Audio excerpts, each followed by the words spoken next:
The nurse hit the floor before anyone in the ER even registered the sound of her knees cracking against tile.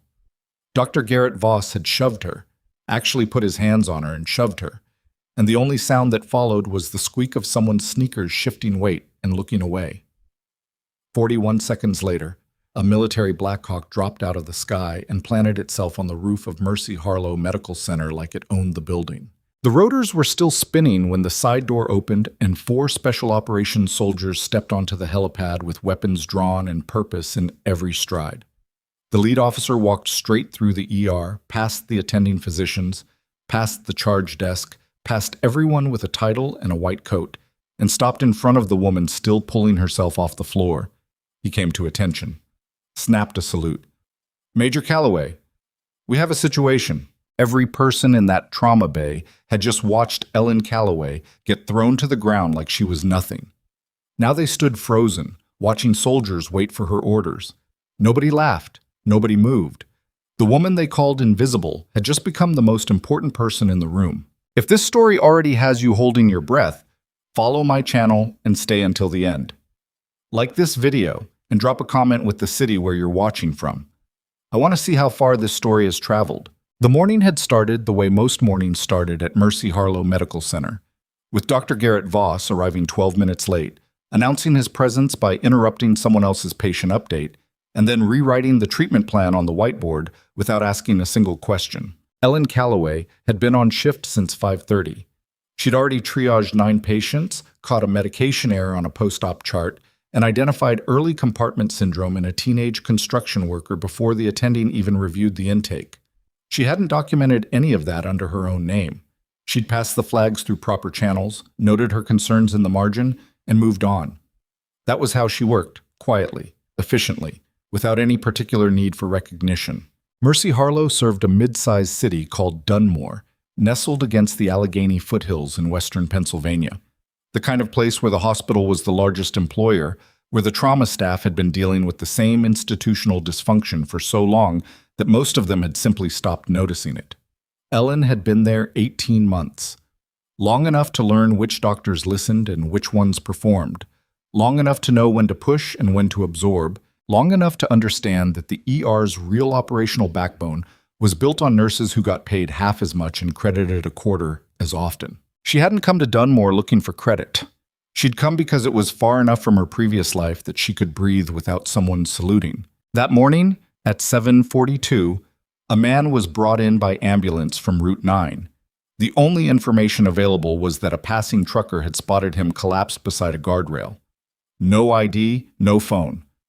Significant hemorrhaging from a wound on his left lateral torso that the paramedics had already packed twice with no real stabilization. His blood pressure was 64/40 when they wheeled him through the door, and his skin had that particular gray-white color that meant the body had started making decisions on its own. Ellen was the first person to his side. She pulled back the packing, looked at the wound for 3 full seconds, and felt something cold move through her chest. Not panic, but recognition. The kind that came from having seen things most emergency physicians in civilian hospitals would never encounter. The entry was small and clean. The bleeding pattern was wrong. Not arterial, not venous, something in between and inconsistent in a way that didn't match the presentation. The tissue around the wound margins had a discoloration that had nothing to do with bruising. She replaced the packing and looked up. "I need Dr. Harmon or Dr. Flores, not Voss. Specifically, not Voss." "Voss is lead attending today," the charge nurse, Diane, said without inflection. They'd had this conversation before, in other forms. "Then find someone to pull him aside first and let me brief them." Diane was already moving toward the trauma bay phone when Garrett Voss walked in, coffee in hand, and took one look at the incoming patient, the gathered nurses, and Ellen standing at the bedside with her hands still gloved. "Calloway?" He said her name the way he said most things, as the opening note of an interruption. "What's the status?" 40 to 50-year-old male, unknown identity, significant lateral torso hemorrhage, systolic in the low 60s. The wound presentation is atypical. I'd recommend imaging before we do anything invasive, specifically because, atypical how? He was already moving to the opposite side of the gurney, pulling back the packing she'd replaced. The margins. The bleed pattern doesn't track with a standard penetrating injury. There may be a retained foreign object with properties we haven't accounted for yet. And if we go in surgically without... You're describing a GSW with retained fragment, Voss said. We've done this before. I'm describing something that isn't behaving like a GSW, and I'm asking you to look at the wound carefully before you make that call. He looked up from the patient. His expression had settled into the specific configuration it took on when a nurse was taking up time. He considered his... I've been doing trauma surgery for 16 years. Are you telling me how to read a wound? I'm telling you this wound is different. The room had gone quiet in that particular way. Rooms go quiet when a confrontation is building and nobody wants to be the one caught watching. Voss set his coffee on the supply cart, which Ellen noticed because that was the kind of thing that told you something about a person. And he said, "Get me a portable ultrasound and someone get Calloway out of my trauma bay. I need to stay with this patient." Her voice was even. She'd learned that from a long time of staying even under conditions that made most people's voices break. "You need to step outside, Dr. Voss. This patient's wound shows signs of chemical tissue degradation along the margins. That is not standard fragment behavior. If you go in surgically without security," he said the word to the room, not to anyone specific, "please remove Nurse Calloway from the trauma bay." She didn't fight it. She'd learned that too. 2 security officers appeared from somewhere. The hospital always had them close when Voss was on, which was a detail she'd filed away months ago, and they positioned themselves on either side of her. One of them touched her arm. She pulled away. He grabbed harder. The floor came up fast. One knee hit first, then the other, and the sound was bad enough that Diane made a noise across the room. Ellen caught herself with both palms, gloves skidding on the tile, and she was already pulling herself upright when she became aware that the noise level in the ER had changed. Not the room, the building. A low rhythmic percussion coming from above, growing louder, the kind of sound that had no business coming from the roof of a hospital in western Pennsylvania on a Tuesday morning. Nobody moved for a long moment. Then the PA system clicked on, and the overhead page, which was usually reserved for codes and security events, said simply, "Helipad team to the roof. Military aircraft inbound."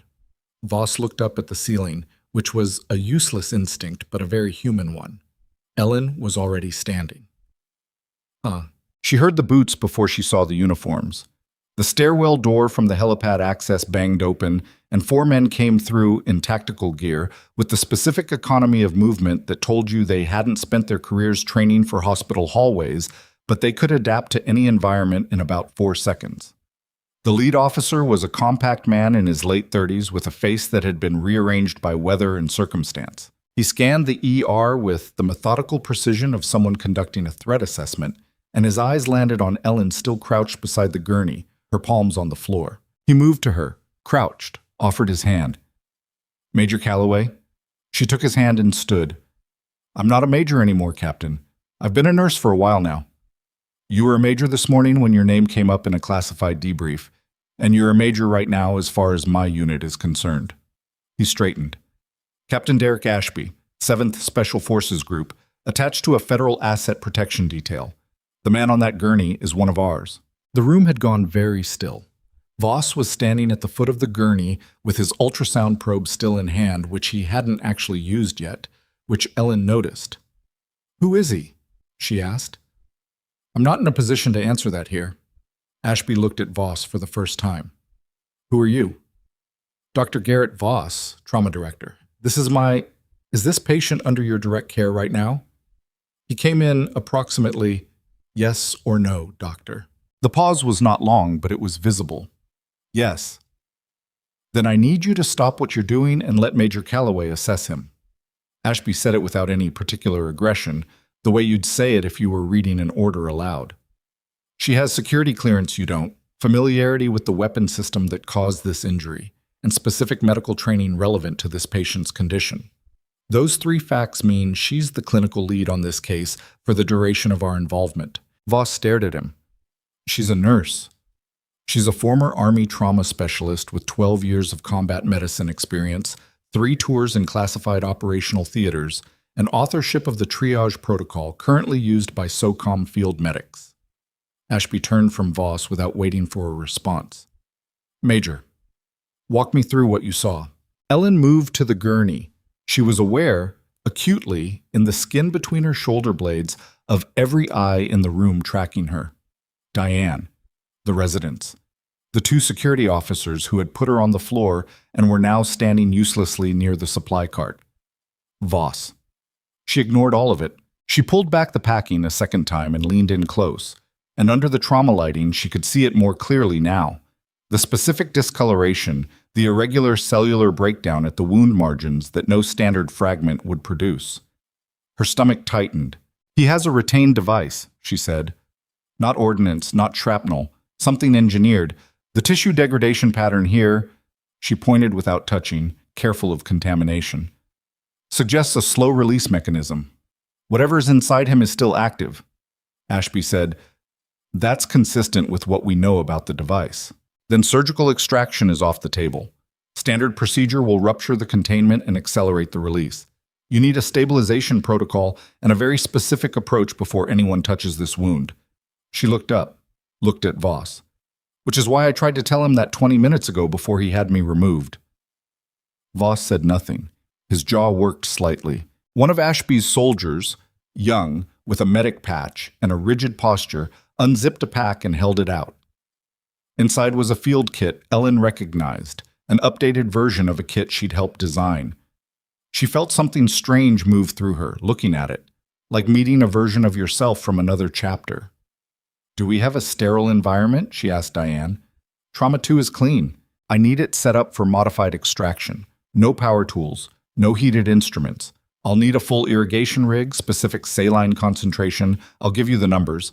And everyone in that room needs to understand that if the device ruptures before we've isolated it, this becomes a contamination event." She looked at Ashby. "Do your people have personal protective equipment rated for chemical exposure?" "We have level B suits on the helicopter." "Get them, and get this patient into trauma 2 before his pressure drops any further." She stripped off her current gloves and pulled fresh ones from the box on the cart, and then she looked at Voss one more time.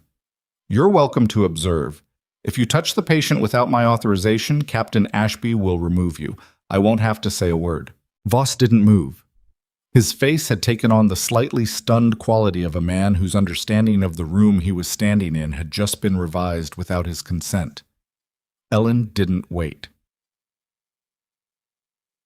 The next 40 minutes were the kind that compressed time. The operating environment in Trauma 2 was imperfect by any special operations standard.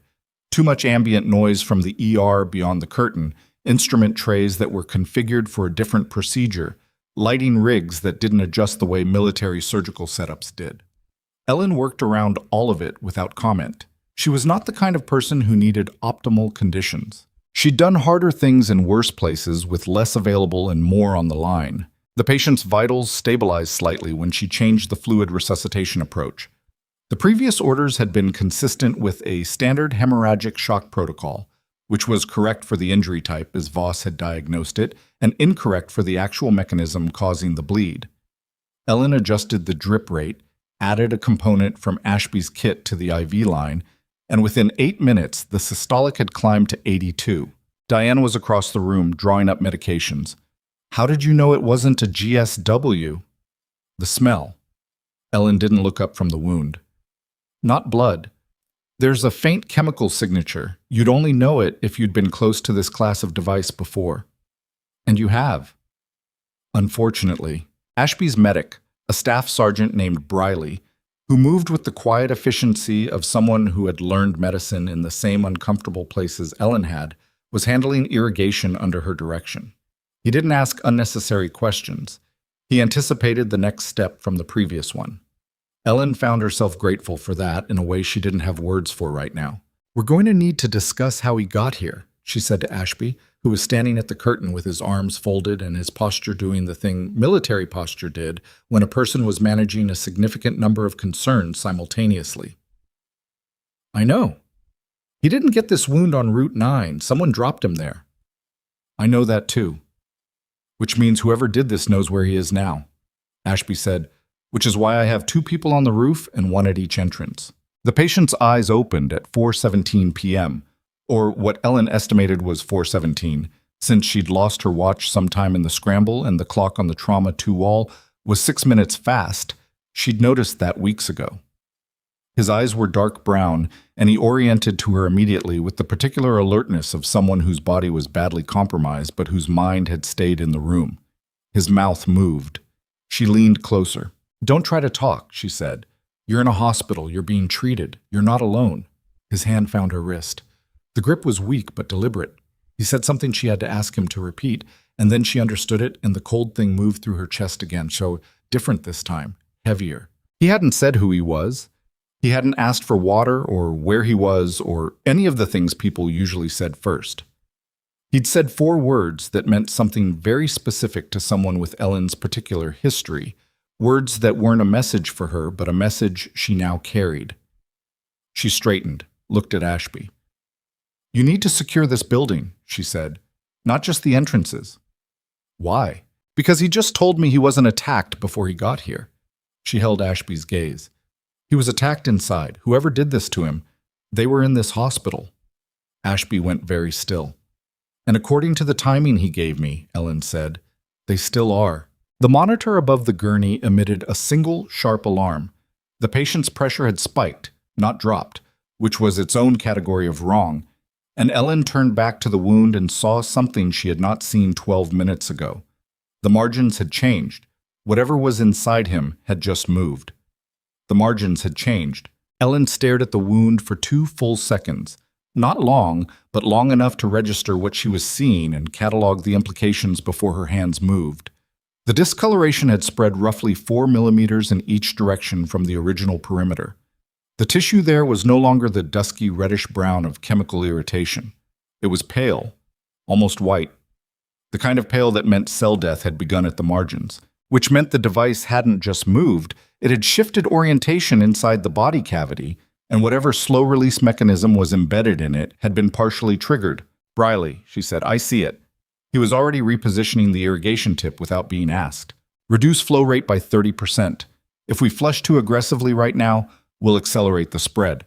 She reached for the instrument tray and picked up a probe, not a scalpel, not anything with an edge, and used it to gently assess the depth of the wound tract without entering it. The resistance told her something. It's moved laterally, maybe 2 centimeters, which means it's closer to the peritoneum than it was when he came in. Ashby had crossed the room and was standing at her shoulder. She could feel him deciding whether to say something. She got there first. "I know what you're thinking. The answer is no. We can't move him to a surgical suite because any significant positional change right now will do exactly what the flush would do. We work here." "What do you need?" "Fluoroscopy. I need to see where it is in real time without touching it." "Does this hospital have a portable C-arm?" "I can find out in 30 seconds, Diane said from the doorway. "Find out in 20. Ellen set the probe down and checked the patient's eyes again. Still open, still tracking. She said to him quietly, so the room didn't have to hear, "I know you're in pain. I know you want to move. Don't. Stay exactly as you are." He blinked once. She took that as acknowledgement. "What's his name?" she asked Ashby without looking up. A pause. "Operationally, he's Renner. Does Renner have a next of kin I should be aware of?" Another pause. Longer. "That's complicated." "Most things are. I'm asking because if this goes sideways, I want to know if there's someone who needs to be contacted, not because I'm planning for it to go sideways." She adjusted the IV line. "There's a difference." Ashby said, "His wife thinks he sells agricultural equipment." Ellen absorbed that without comment. She understood the shape of that life, the particular loneliness of it, the maintenance required to sustain the fiction for the people you were trying to protect by lying to them. She'd known men who lived that way. She'd known women, too. Diane reappeared in the doorway. "C-arm is in use in OR3. They're finishing a hip replacement, maybe 40 minutes. I need it in 15. Ellen, tell them to pause, cover the patient, and wheel it down here. They can resume when I'm done." She said it without raising her voice. "If the OR team needs authorization from someone with a title, tell them Captain Ashby will provide it." Ashby pulled out his phone. "Already calling." The next 14 minutes were the most precise kind of controlled chaos, the kind where everything looks calm on the surface because the people managing it have learned to perform calm as a functional tool. Briley maintained the irrigation with the steady hands of someone who had done field surgery in the back of a moving vehicle. The patient, Renner, kept his breathing shallow and deliberate, which told Ellen he'd had medical training of some kind, because untrained people in that level of pain didn't breathe that way without being told repeatedly. Voss appeared at the curtain. Ellen didn't look up. If you're here to observe, stand against the wall and don't speak. If you're here to argue about jurisdiction, come back in an hour. A long silence. Then the sound of him moving to the wall. That surprised her, faintly. She filed it away. The C-arm arrived in 16 minutes, pushed by a flustered OR tech named Marcus, who'd clearly been briefed mid-procedure and was operating on incomplete information and professional anxiety. Ellen talked him through the positioning she needed in 3 sentences, adjusted the angle herself, and activated the fluoroscopy. The image resolved on the monitor, and she looked at it for a long moment without speaking. Briley looked too. She heard his breath change slightly. The device was not what she'd expected. She had worked with classified ordnance in 2 different operational theaters. She understood the general design philosophy of the things her former unit had encountered: compact, targeted, efficient. This was different. It was larger than she'd estimated from the wound tract, which meant it had a flexible shell that had compressed on entry and expanded inside the body cavity, which was a design modification that had not existed when she left active service. It had 3 distinct chambers visible under fluoroscopy, 2 of which appeared intact and 1 of which showed irregular density, suggesting partial rupture, which explained the changed margins, the spread. 1 chamber was already doing what it was designed to do. How long? Ashby asked quietly, close to her ear. I don't know. I've never seen this configuration. Best guess. She looked at the image again, at the density of the ruptured chamber, at the spread pattern she'd observed in the wound, at Renner's blood pressure, which had climbed to 91, not because he was getting better, but because his body was responding to a chemical stimulus with a vascular reaction she didn't have a name for yet. If the second chamber ruptures, we lose him within minutes. If it stays intact, we might have an hour, maybe less. She straightened. Which means I need to know everything about this device that exists in any classified file, because my field training doesn't cover what I'm looking at. Ashby moved away from her and made a phone call that lasted 45 seconds, and she could tell from the brevity and the tonal shifts that he was talking to someone above his pay grade, and she could tell from the way his posture changed at the end of the call that the answer was not entirely what he'd hoped for. He came back. Files are being transmitted to a secure terminal. There's a complication. Of course there is. The device was reported destroyed. It doesn't exist on any active inventory, which means the file we're pulling is from a decommissioned program, and what's in it may be incomplete. Ellen looked at him. Someone used a weapon that was supposed to be destroyed. Yes. Who had access to it? That's what the people on the other end of my call are trying to figure out. She turned back to Renner. He was watching her with those dark, steady eyes, and she had the specific feeling she sometimes got with patients who'd been in places they couldn't talk about. The sense that they understood the situation more completely than they were letting on, and they were choosing to trust her with the part of it that was her problem while managing the rest of it themselves.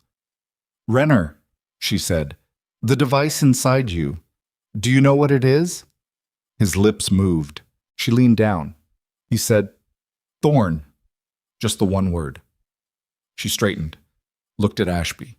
Ashby had gone pale in a way that was visible even in the trauma lighting, which was the first time she'd seen anything on his face that resembled fear. You know that name, she said. Thorn was a program that was officially shut down 4 years ago. He kept his voice very low. Experimental Biochemical Disruption Ordnance.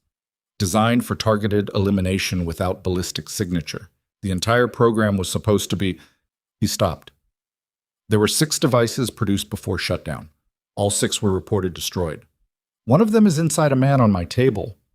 I'm aware, which means either someone lied about destroying them or someone rebuilt one using the original specs. Ashby said, or someone stole one before the destruction order went through. The implications of that settled into the room like weight. Ellen made a decision. She did that quickly when she had to. It was something she'd been good at for a long time. The ability to identify the decision point, accept the risk, and commit without second-guessing herself on the way through. Second-guessing was a luxury for after. I need the Thorn decommission files in this room in the next 10 minutes. I need whatever stabilization protocols they used during testing, and I need someone to locate the program director, because the people who designed this will have an emergency protocol for exactly this scenario. She paused. Programs like Thorn always have an emergency protocol. They build the antidote before they build the weapon. That's not always. Ashby. She held his gaze. Find the protocol. He moved. The files came through on a ruggedized tablet that Briley pulled from the equipment pack and connected to a hotspot Ashby had set up, and Ellen read them standing up, one hand still monitoring Renner's pulse at the wrist because she didn't trust the monitor's responsiveness enough to look away for more than 30 seconds. The files were incomplete, as Ashby had warned. Chunks of the technical documentation had been redacted even within the classified version, which suggested the program had nested security tiers, and whoever had pulled the file had either not had the clearance to see the full record or had been working fast and grabbed what was accessible. What she had was enough to understand the mechanism, enough to be frightened, not for herself but for the problem, and enough to know that the stabilization approach she'd been using was partially correct and needed one critical modification. She handed the tablet to Briley. Page 4, bottom section. That compound J... Do we have anything in this hospital's pharmacy that approximates it? Briley read. His mouth tightened. Not exactly. There's a structural analog in the oncology formulary. It's used for a different purpose, but the binding mechanism is similar. Will it work? I honestly don't know. Neither do I. Get it. Briley went. Voss, who had remained against the wall for 20 minutes without saying anything, which was the longest Ellen had ever heard him be silent, moved slightly. The oncology formulary requires attending authorization for any off-label use. Ellen looked at him. I know, he said. I'm telling you I'll authorize it. A pause. Just tell me what to sign. She held his gaze for a moment, assessing, not dramatizing. He looked like a man who had been in a room for the last 40 minutes watching someone do his job better than he could and was trying to figure out how to be useful without making it worse. She'd worked with worse impulses. Have it ready when Briley gets back, she said. And I need you to get me the name of whoever approved the patient intake earlier, whoever signed the chart when he came in by ambulance. Voss frowned. Why? Because there's a detail in his presentation that I should have flagged earlier. She turned back to the monitor. The device was inserted post-injury. Not before.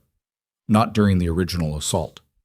She said it without looking at anyone in particular, but she felt the air in the room shift. Someone modified this patient's wound after he arrived at this hospital, which means they had access to him here, and they had the device with them. The silence was the particular kind that came after a statement that changed the shape of everything. Diane said from the doorway, Ellen, that's not... I know. She kept her voice level. Run the intake log. Every person who had contact with this patient from the time the ambulance arrived to the time I first assessed the wound. Every person. Orderlies, techs, anyone who moved him, anyone who touched the gurney. She checked Renner's blood pressure. 93. Still climbing. The vascular response was accelerating. We have less time than I thought. Briley came back with the oncology compound in 9 minutes, which was fast, and Ellen could tell from the look on his face that he'd had to argue with someone to get it, because there was a specific tightness around his eyes that came from professional negotiation conducted at speed. The compound was in a sealed vial, standard concentration. Wrong for their purposes in its current form, which meant she needed to dilute it to a ratio that didn't exist in any protocol because the protocol she was working from was classified and incomplete and partially redacted. She did the math in her head, checked it, did it again. Voss, to his credit, did not question her math. He initialed the authorization form when Briley put it in front of him, and then he stepped back to the wall, and Ellen noticed he'd stopped holding his coffee. At some point in the last hour, he'd set it down and not picked it back up. The modified compound went into the IV line at 4:51. The effect was not immediate. She hadn't expected it to be. And for 3 minutes, the monitors held steady, which was either the compound working or the compound doing nothing, and the difference was not yet determinable. Then Renner's blood pressure began to drop, which was what she'd hoped would happen, because the vascular inflation response was one of the delivery mechanisms the Thorn device used, and interrupting it meant the second chamber couldn't prime. "There," Briley said quietly. "Don't celebrate yet. We still have to get it out of him." The fluoroscopy image on the monitor showed the device in the same position. It hadn't moved again, which was good. The second chamber still showed intact density, which was better. The spread in the wound margins hadn't progressed in the last 30 minutes, which might mean the first chamber's release had slowed. She was considering the extraction approach, running through the mechanics of it, the angles, the tool selection, the sequence. When Diane appeared in the doorway again, and the expression on her face was a specific kind of controlled alarm that Ellen had learned to read the way some people read weather. "The intake log," Diane said. "I pulled everyone who had contact. And? There are 11 names. I know 10 of them. I've worked with all 10 of them." She paused. "The 11th? There's an ID badge scan at the bay entrance at the time the ambulance came in. Badge number 4471. Female, according to the scan record.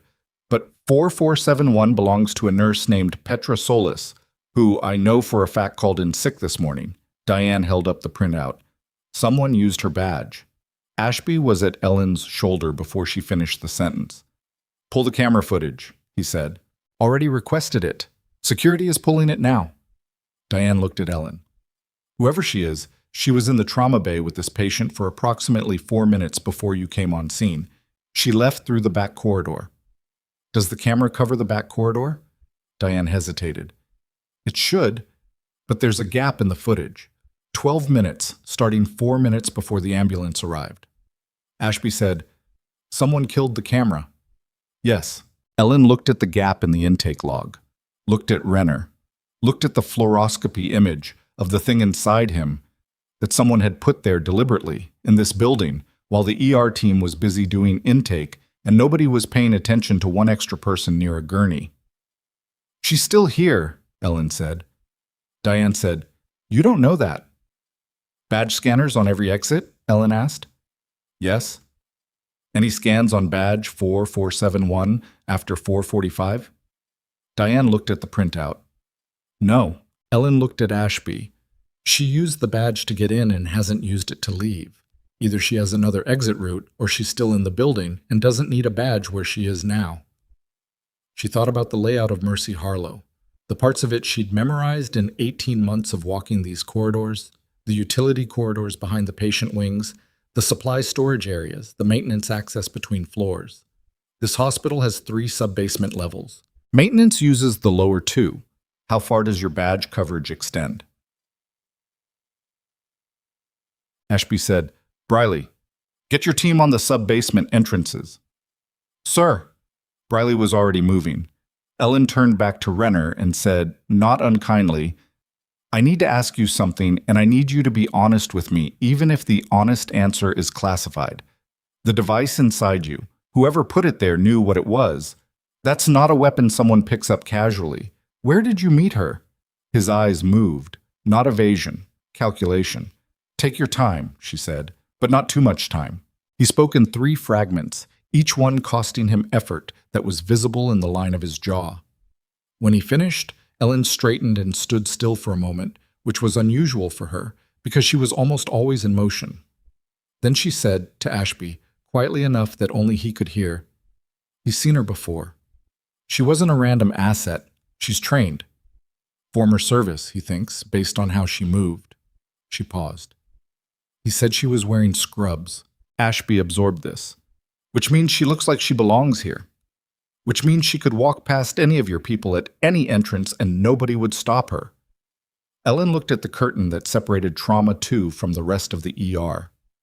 Beyond it, the ordinary sounds of the department continued. Monitors, voices, the rolling wheels of equipment carts, dozens of people in scrubs. "She's not trying to leave yet," she said. "She's waiting." For what? Ellen thought about the device. The 3 chambers, the one that had already partially ruptured, the second still intact, and the third, which the files hadn't fully described because that section had been redacted. "She's waiting to see if the device finishes the job," Ellen said, "and if it doesn't, she'll finish it herself." The monitor above Renner's gurney emitted a sustained tone, not an alarm but a change in rhythm that Ellen's ears caught before her eyes did. She turned. His blood pressure had stabilized, not climbing, not dropping. The oncology compound was holding, which meant whoever was waiting for him to die was going to be waiting a while longer. "We need to find her before she figures that out," Ellen said. She pulled off her gloves, reached for a fresh pair, and then stopped. Because from somewhere below the floor, not loud, not explosive, but distinct enough to feel in the soles of her shoes, there was a low, pressurized thud, the kind of sound a reinforced door made when it was forced from the inside. Ashby's radio crackled. "Captain?" Briley's voice had a tightness in it that Ellen had not heard before, even during the last 2 hours. "Sub-basement 2. We found the supply corridor they were using." A pause. "There's more down here, a lot more. You need to come see this." Ashby looked at Ellen. She was already untying her trauma apron. "Diane," she said without turning around, "stay with Renner. Do not let anyone touch that IV line except Briley when he gets back. Nobody else? Not a resident? Not a physician? Nobody." She stripped the apron and dropped it. "If his pressure drops below 75, call me on the radio, not the PA." "Ellen?" Diane started.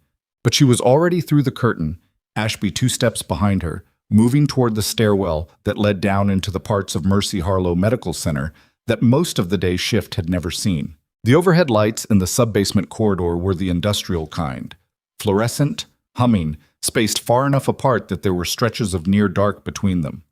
Ellen and Ashby moved through the first level quickly, past the mechanical room and the linen storage and the secondary pharmacy lockup. The air down here had a different quality than the floors above, older, heavier, with the faint metallic smell of pipes and old concrete. The second sub-basement level was reached by a second stairwell. Briley met them at the bottom. He didn't speak immediately. He pointed. The storage corridor at sub-basement 2 ran the full length of the hospital's east wing, and it was used primarily for overflow medical supply inventory, equipment that arrived in bulk and was staged here before being distributed to the floors. Ellen had been down here twice in 18 months, both times to retrieve a specific piece of imaging equipment that facilities had misfiled. At the far end of the corridor, stacked against the wall in a configuration that was not how medical supply shipments arrived, were 11 crates. Large ones. The kind used for industrial transport, not hospital logistics. The seals on 2 of them had been broken. The contents of those 2 were partially visible where the lids hadn't been fully replaced. Ellen walked toward them. Ashby caught her arm. "Don't." "I know." She stopped 6 feet away, looked at what was visible without touching anything. The containers inside the open crates were cylindrical, sealed, and labeled in a marking system she recognized from a briefing she'd attended 7 years ago in a room that didn't officially exist. Her mouth went dry. "Ashby." She kept her voice completely flat. "How many people are in this building right now?" "It's a Tuesday. Probably..." "How many?" He pulled out his phone, checked something. Visitor logs from this morning put patient and visitor census at around 400, plus staff, which the hospital puts at about 220 on a day shift. She did not look away from the crates. 620 people in a building with a compromised ventilation connection to a sub-basement that contains what I think those contain. Briley said, "What do they contain?" Ellen said, "The same program that made the Thorn device didn't only make targeted ordnance." She turned from the crates and looked at Ashby with an expression she was working to keep controlled because the alternative was not useful right now. It also made a dispersal variant, designed for enclosed environments. The Thorn device was for one person. This, she gestured at the crates without approaching them. This is not for one person. The corridor was quiet for a moment, the kind of quiet that had weight. "She's not waiting for Renner to die," Ellen said. Renner was never the objective. Renner was the distraction. Ashby's radio was already in his hand. She could hear him cycling through channels, reaching his team on the roof, his people at the entrances, someone further up the chain. Ellen stood in the humming fluorescent light of the sub-basement corridor and thought about 400 patients. She thought about 220 staff. She thought about the ventilation schematic of Mercy Harlow, which she had memorized without meaning to over the course of 18 months of ordinary shifts, because she was the kind of person who memorized building layouts the way other people memorize song lyrics. Not deliberately, just inevitably. She knew where the ventilation trunk lines ran. She knew where the main distribution panel was. She knew exactly how long it would take someone who knew what they were doing to connect a dispersal mechanism to the intake system. She also knew, from the layout of sub-basement 2 and the position of the crates relative to the east corridor wall, that the ventilation trunk for the entire hospital ran directly behind that wall, and that the 2 open crates were positioned beside the access panel. "She's not gone," Ellen said. "She hasn't done it yet." She looked down the corridor, past the crates, toward the maintenance access door at the far end that she could now see. In the dim light, was not fully closed. Because if she had, we'd already know. The door at the end of the corridor moved, just slightly, just enough. Someone was on the other side of it. The door moved again, not opening, just breathing, the way doors did when there was air pressure differential between spaces or when someone on the other side was deciding. Ellen made a decision in under 2 seconds, which was how she made most decisions in environments where 2 seconds was a luxury. "Back," she said to Ashby, not loudly, and moved laterally toward the wall, pulling him with her by the forearm. Briley was already moving. Good instincts, that one, the kind you couldn't teach, pressing into the shadow between a supply rack and the concrete wall on the opposite side of the corridor. The 3 of them were out of the direct sightline from the maintenance door within 4 seconds. The door opened fully. The woman who came through it was wearing scrubs, navy blue, with a Mercy Harlow badge clipped to the breast pocket. She was moving at a pace that suggested purposeful routine, not running, not sneaking, the specific medium stride of someone who had rehearsed looking like they belonged. She was carrying a soft equipment bag over one shoulder, the kind physical therapy staff used for portable treatment kits, and she hadn't looked up yet because she was looking at her watch. Ellen assessed her in the time it took to draw one breath. Mid-30s. Fit, in the functional way rather than the aesthetic way. The kind of fit that came from operational conditioning, not a gym. Her posture had a quality that civilian scrubs couldn't quite hide, the way she held her right arm slightly away from her body, the way her weight stayed forward on the balls of her feet. Her badge read Solis in large printed letters, and the photo on it didn't match her face by about 15 years and a different nose. The woman looked up. She and Ellen were 12 feet apart. For a fraction of a second, nothing happened. That particular suspended moment where 2 people who both understand the situation are each processing the geometry of it, exits, distances, assets, liabilities. Then the woman dropped the bag and ran, not toward the stairwell, toward the crates. Ellen was moving before the thought finished forming. She covered the distance in the corridor at a sprint she hadn't run since a different life, and she was aware of Ashby running beside her and of Briley cutting at an angle to intercept. And she was also aware, with the specific cold clarity that extreme situations sometimes produced, that if the woman reached the access panel in the wall beside the crates before they reached her, the conversation about 400 patients and their outcomes would end very differently than she intended. The woman was fast, trained fast, not just athletic fast. She moved with economy, no wasted motion, and she had a 3-step head start and knew exactly where she was going. She hit the crates before Briley could cut her off, used one as a step, and her hand was on the access panel handle when Ellen's shoulder connected with the middle of her back. They hit the concrete floor together, and it was not graceful. Ellen's elbow cracked against the ground, and she felt the impact all the way to her teeth, and the woman was already rotating underneath her, trying to reverse the leverage, and she was strong. Not surprising, but the degree of it was. And Ellen took a fist to the ribs before she could establish control. Briley got there a second and a half later, and that was the difference. The woman stopped fighting when she felt Briley's weight pin her left arm and heard Ashby's voice at her ear saying something short and flat that Ellen didn't catch because her own breathing was loud in her head and her ribs were telling her they had opinions about the last 3 seconds. The equipment bag had fallen near the base of the crates. Ellen, still breathing hard, pushed herself upright and looked at the access panel. Closed. Handle in the original position. She looked at the bag. The zipper was partially open from the fall, and she could see inside it without touching it. Cylindrical, matte gray, small enough to fit in a jacket pocket, but she recognized the form factor from the same briefing that had told her what the crates contained. "Don't touch the bag," she said to the room, to anyone who might be reaching. Nobody was reaching. Ashby's other 2 soldiers had come through the stairwell door and had weapons drawn, and the situation in the corridor was resolved in the physical sense, though the woman on the ground who had stopped struggling and was now simply lying face down with her arms secured and her eyes on the floor, had not said a word. Ellen straightened fully. Her ribs sent a clear signal. She noted it and set it aside. Ashby, the bag has a delivery device in it. I need your people to treat it as a live chemical hazard until EOD can assess it. Nothing goes in or out of this corridor until that's done. She looked at the crates. Same for those. Whatever she was planning with the ventilation access, she hadn't started it yet. The seals on those containers are still intact. Ashby was already on the radio. Ellen looked down at the woman. Who sent you? She asked. Nothing. The device and the man upstairs, Thorne.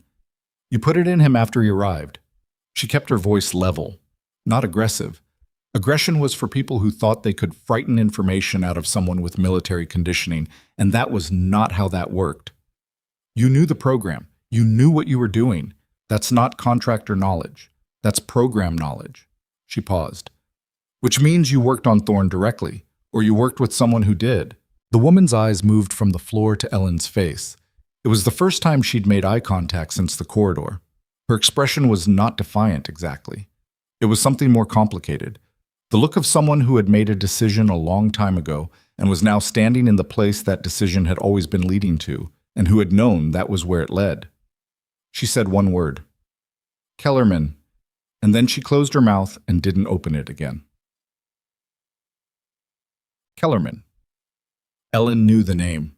She wished, in the 3 seconds after hearing it, that she didn't, but the human brain didn't work that way. You couldn't unhear a word that had once meant something to you. The name had been attached to a program office, briefly, years ago, before that office was restructured, and the name stopped appearing on documentation she had clearance to see. She hadn't thought about it since. She thought about it now, walking fast through the sub-basement stairwell back toward the main hospital levels, with Ashby beside her and the weight of the last 4 hours pressing against her like something physical. Kellerman, she said to Ashby, I heard. What do you know? A pause. In the stairwell, their footsteps were loud. Kellerman is a name that comes up in the same decommission records as Thorne, program director level. Ashby chose his words with the specific care of someone walking across ice, not from dishonesty, but from the habit of people who had spent careers not saying things in unsecured environments. He was supposed to be out of the picture when the program shut down, administratively separated, which apparently didn't take. Apparently, they reached the main level and pushed through the stairwell door into the familiar fluorescent brightness of the hospital's ground floor, and Ellen felt the contrast of it. The ordinary sounds of the ER filtering through the corridor, a phone ringing at the nurse's station, the wheel squeak of a linen cart somewhere out of sight. 620 people who had spent the last 4 hours in complete ignorance of what was happening below them. Is he in this building? She asked. I don't know yet. If the woman down there is his asset, he'll want confirmation that the dispersal was successful, which means he either has eyes inside or he'll make contact when she goes silent. She was thinking through it in real time, building the picture from available pieces the way she'd learned to do in environments where waiting for a complete picture meant losing the window. How long before your EOD team gets here? 40 minutes minimum. Then we have 40 minutes to work with what we have. She stopped walking, turned to face him in the corridor. The woman said Kellerman. One word, and then nothing. That's not an accident. That's a decision. She gave us a name and then closed down. Why? Ashby looked at her.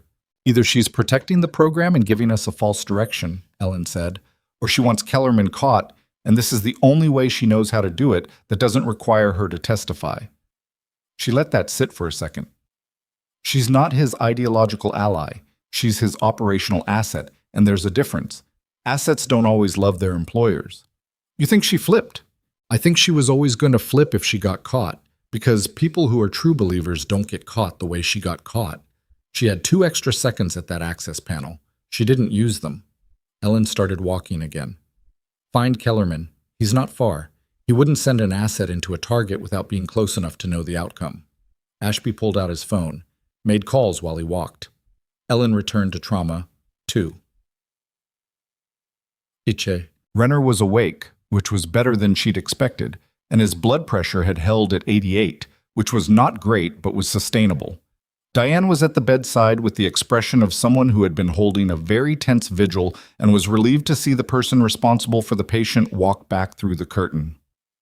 "No changes," Diane said. "The pressure's been stable for about 22 minutes. "Good." Ellen checked the IV line, checked the fluoroscopy image that was still displayed on the monitor. She hadn't dimmed it when she left. The device was in the same position. The second chamber still showed intact density. Whatever window they had, it hadn't closed. Voss was still in the room. She'd half expected him to leave while she was gone. He was standing by the supply cart, not the wall this time, and he'd been doing something with the instrument tray, reorganizing it, she realized, into the configuration she'd established at the start of the procedure. Preparing for the extraction she hadn't done yet. She looked at him for a moment. "I read the Thorne file," he said, which was not what she'd expected him to say. "Briley left the tablet. I read it while you were downstairs."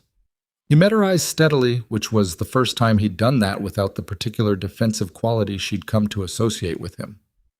"I've been doing trauma surgery for 16 years, and I've never seen anything like what's in that file. Most people haven't." "I would have killed him," Voss said, "if you hadn't stopped me. Standard extraction. I would have ruptured that second chamber, and he would have been dead before I closed." Ellen said, "I know." A pause. "How did you know? From looking at the wound?" "Partly. And partly because I've seen the results of what happens when people don't know." She turned back to Renner. "I'm not going to explain my entire service record right now, but when I tell you something about a wound presentation, I'm asking you to listen because I have information you don't have, not because I think I outrank you." Voss was quiet for a moment. "Understood." She almost said something else, something more. But there wasn't time, and he looked like a man who'd absorbed what he needed to absorb, so she let it stand. She picked up the probe and began the extraction assessment she'd been building toward for the last 90 minutes. The Thorne file had given her the stabilization protocol and a partial description of the extraction method used during program testing, which had been conducted on cadaver tissue and animal subjects under controlled laboratory conditions, none of which were the conditions she was currently working in. She was going to have to adapt the technique to an awake patient in a functioning trauma bay using civilian instruments that were adequate but not purpose-built for this. She was aware of what that meant for the margin for error. "Renner," she said, "I'm going to take the device out now.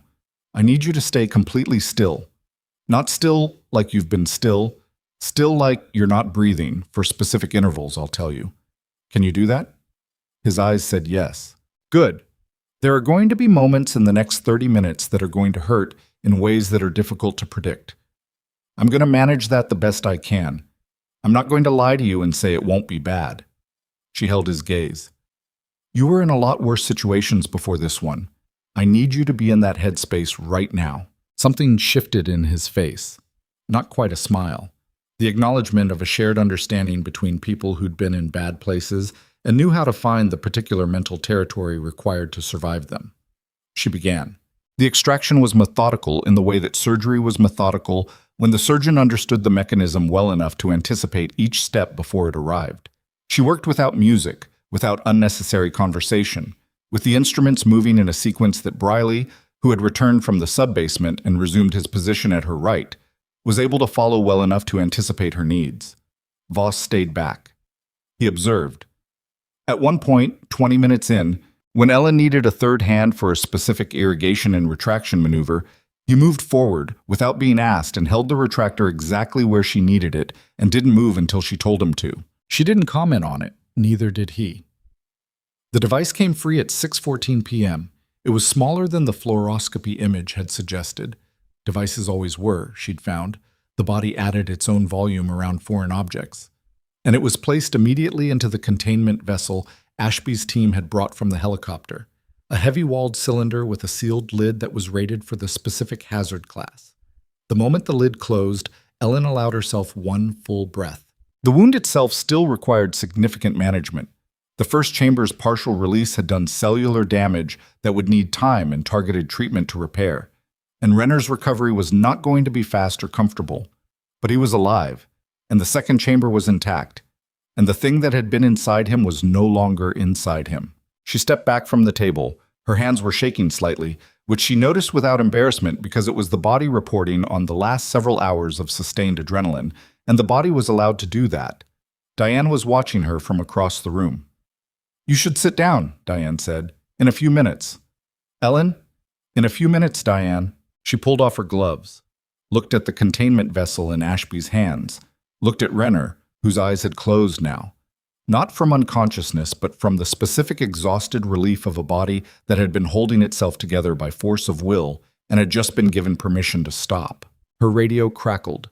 Ashby's voice, though he was standing across the room, he was speaking into his own radio, not hers, relaying something, and she caught enough of it to know that his EOD team had arrived at the subbasement and confirmed the containment status of the dispersal crates. The immediate crisis in this building was over, which meant her attention could move to the problem that wasn't over. Kellerman. She was thinking about the name and about what the woman in the subbasement had done. The one-word disclosure and then silence, when Ashby came to her and said quietly, "We have a location." She looked at him. "There's a private medical facility 12 miles from here. Small, licensed as an outpatient surgery center, but the ownership trace goes through 3 shell companies to a defense consulting group that appears in the same documentation as the Thorn program." He paused. Cell traffic consistent with program-grade encrypted communication was tracked to that address in the last 3 hours. He's been running it from there. That's the assessment. His federal law enforcement, FBI and DOJ were briefed 20 minutes ago, but the federal response timeline, he stopped. "He'll know the asset went silent," Ellen said. "He'll move." "Yes." She looked at him steadily. "How fast can your unit get to that facility?" 14 minutes by air. And the federal response? 40 to 50 minutes from briefing to deployment. Ellen did the math. It was not complicated math. "He'll be gone in 30. Ashby said, "My unit's authority in a domestic operation is—" "I know what it is." A pause. They looked at each other. "I'm not a major anymore," she said. "You established that yourself when you walked into this ER. I established that you were functionally operating as one." Then, functionally speaking, she held his gaze. "What does your unit need to move?" Ashby was quiet for 3 seconds. Then he spoke into his radio. The Black Hawk lifted from the Mercy Harlow rooftop at 6:31 p.m. Ellen was in it, which had required a brief and unambiguous exchange with Ashby that she had won not through rank, but through the argument that she was the only person on the aircraft who had operational familiarity with Thorn and its likely supporting infrastructure, and that if there were additional devices at the target location, she needed to be there. Ashby had argued. She had been correct. Those two things were not mutually exclusive, and they both knew it. Voss had found her at the rooftop stairwell door before she went up. He'd had to move quickly to get there, and he was slightly out of breath, which was a humanizing detail she filed away without meaning to. He said, "I'll manage Renner's post-op protocol. I have the modified compound dosage and the monitoring intervals." "Briley is staying," she said. "Follow his guidance on anything related to the Thorn exposure." "I will." A pause. "Calloway?" He used her last name without the dismissive quality it had carried this morning, which was 12 hours ago and felt like a different era entirely. "What you did today—" "Not now," she said. It wasn't unkind. It was accurate. "There's still a second half of this." She went through the door and up to the roof. The flight was 14 minutes over darkening Pennsylvania countryside, the river catching the last light below them, the facility appearing first as a cluster of lights and then as a low, sprawling structure set back from a county road behind a tree line. It looked like what it was licensed as, a modest medical outpatient center. Nothing distinctive from above, nothing that would register as unusual to anyone who hadn't been looking for it specifically. But Ellen noticed the vehicles, 3 of them in the rear parking area, which for an outpatient surgery center at 6:45 p.m. should have had none. And a 4th that was moving, pulling out of the rear lot onto the service road as the Black Hawk was still on approach. "Vehicle moving," she said into the headset. "I see it." Ashby, to the pilot. "Can we get ahead of it?" The Black Hawk banked. What happened over the next 4 minutes was not something Ellen participated in except as an observer and a voice in the headset, because this part was Ashby's and his units, and she understood the difference between her expertise and his. The vehicle? A dark SUV, unremarkable. the kind that existed in the background of every American town, pulled onto the county road and accelerated, and the Black Hawk dropped to an altitude that communicated intent very clearly, and the SUV drove for approximately 90 seconds before it pulled onto the gravel shoulder and stopped. They set down in a field adjacent to the road. Ashby and his people moved to the vehicle while Ellen stayed near the aircraft at the instruction of a staff sergeant who had the specific look of someone who had been told to keep the civilian consultant in place and intended to do so. She didn't argue. She watched. Two men in the SUV, the driver, who was someone Ashby's people seemed to recognize from documentation, and who was taken out of the vehicle quickly and efficiently, and the passenger. The passenger was in his 60s, in a dark suit that was expensive, even rumpled, with the particular bearing of a man who had spent decades in rooms where decisions were made about other people's lives from a safe administrative distance. He stood beside the vehicle in the cooling evening air and looked at the Black Hawk and at the soldiers surrounding him, and he did not seem frightened exactly. He seemed like a man who was running a calculation and finding that the numbers were coming up short. Ashby walked him toward the aircraft. Ellen stepped forward, and they met in the middle of the field with Ashby's soldiers forming a perimeter and the helicopter ticking down behind them. She looked at him. He looked at her. "You're a nurse," he said. It was not an insult the way he said it. It was genuine confusion.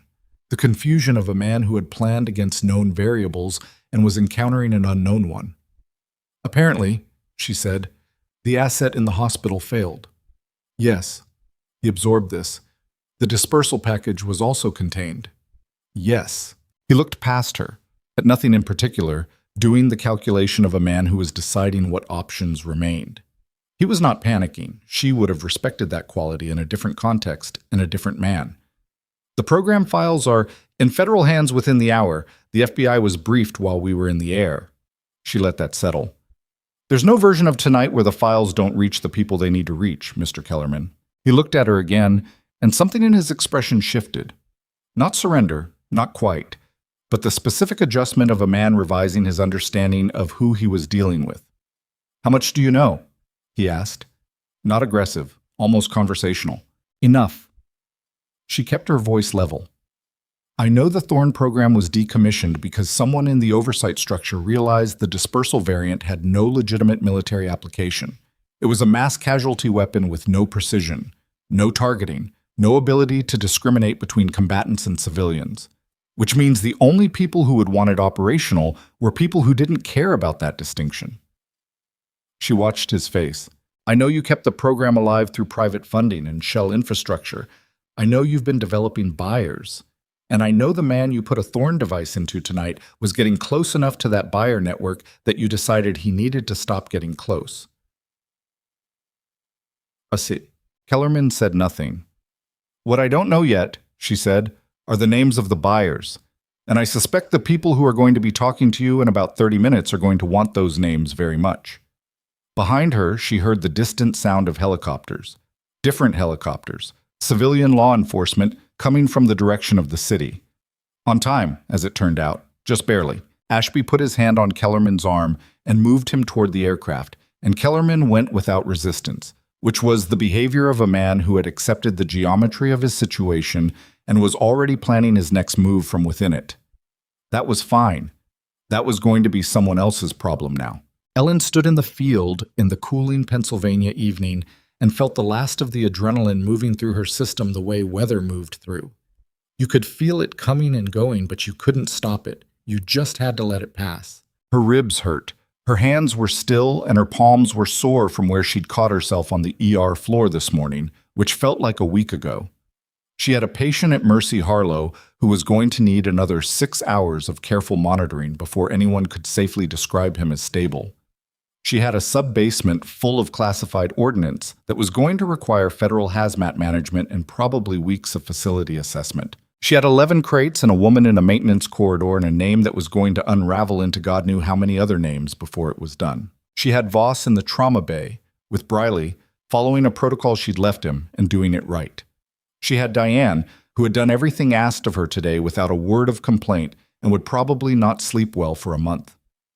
She stood in the field and breathed, And then Ashby's radio crackled, and she heard Briley's voice, and the 3 words he said hit her in the chest with a force that had nothing to do with physical impact. "Renner is seizing." She was moving before the 3rd word finished, back toward the helicopter, and Ashby was already directing the pilot, and in 14 minutes she'd be back at Mercy Harlow, and whatever was happening to the man she'd spent the last several hours keeping alive would be something she could address with her hands and her eyes and the very specific knowledge she carried. But in those 14 minutes, she'd be in the air, unable to do anything. And the seizure, if it was what she feared it was, meant the second chamber hadn't been as intact as the fluoroscopy had shown. It meant something had changed. It meant she might already be too late. 14 minutes was too long, and she knew it before the helicopter cleared the tree line. Briley's voice had been controlled on the radio, trained controlled, the kind that came from having delivered bad news in the field enough times to know that panic in the messenger made everything worse for everyone downstream. But she knew how to read the edges of controlled, and what she'd heard underneath his words was the particular tightness of a medic who was managing something that was moving faster than his protocol. She had the headset pressed to her ear the entire flight. "Talk to me," she said. "Tonic-clonic onset approximately 4 minutes ago. Duration was 90 seconds, self-resolved. He's post-ictal now. Pressure dropped to 61 during the event, came back up to 74. We're holding. Wound margins?" A pause she didn't like. "Spreading. Maybe 6 millimeters from last measurement. Bilateral. The second chamber. Has to be. I don't have another explanation." She closed her eyes for 3 seconds. Not from despair, but from the necessity of thinking without visual input. The second chamber was supposed to be intact. The fluoroscopy had shown intact density, which meant either the image had been misleading, possible, because fluoroscopy read density, not structural integrity, and a hairline fracture in the chamber wall wouldn't show on screen, or the extraction process itself had introduced enough mechanical stress to compromise the seal. Both possibilities were her responsibility. Neither of them changed what she needed to do next. The modified compound, has the effect worn off? Dosing interval was due 12 minutes ago. Voss administered on schedule.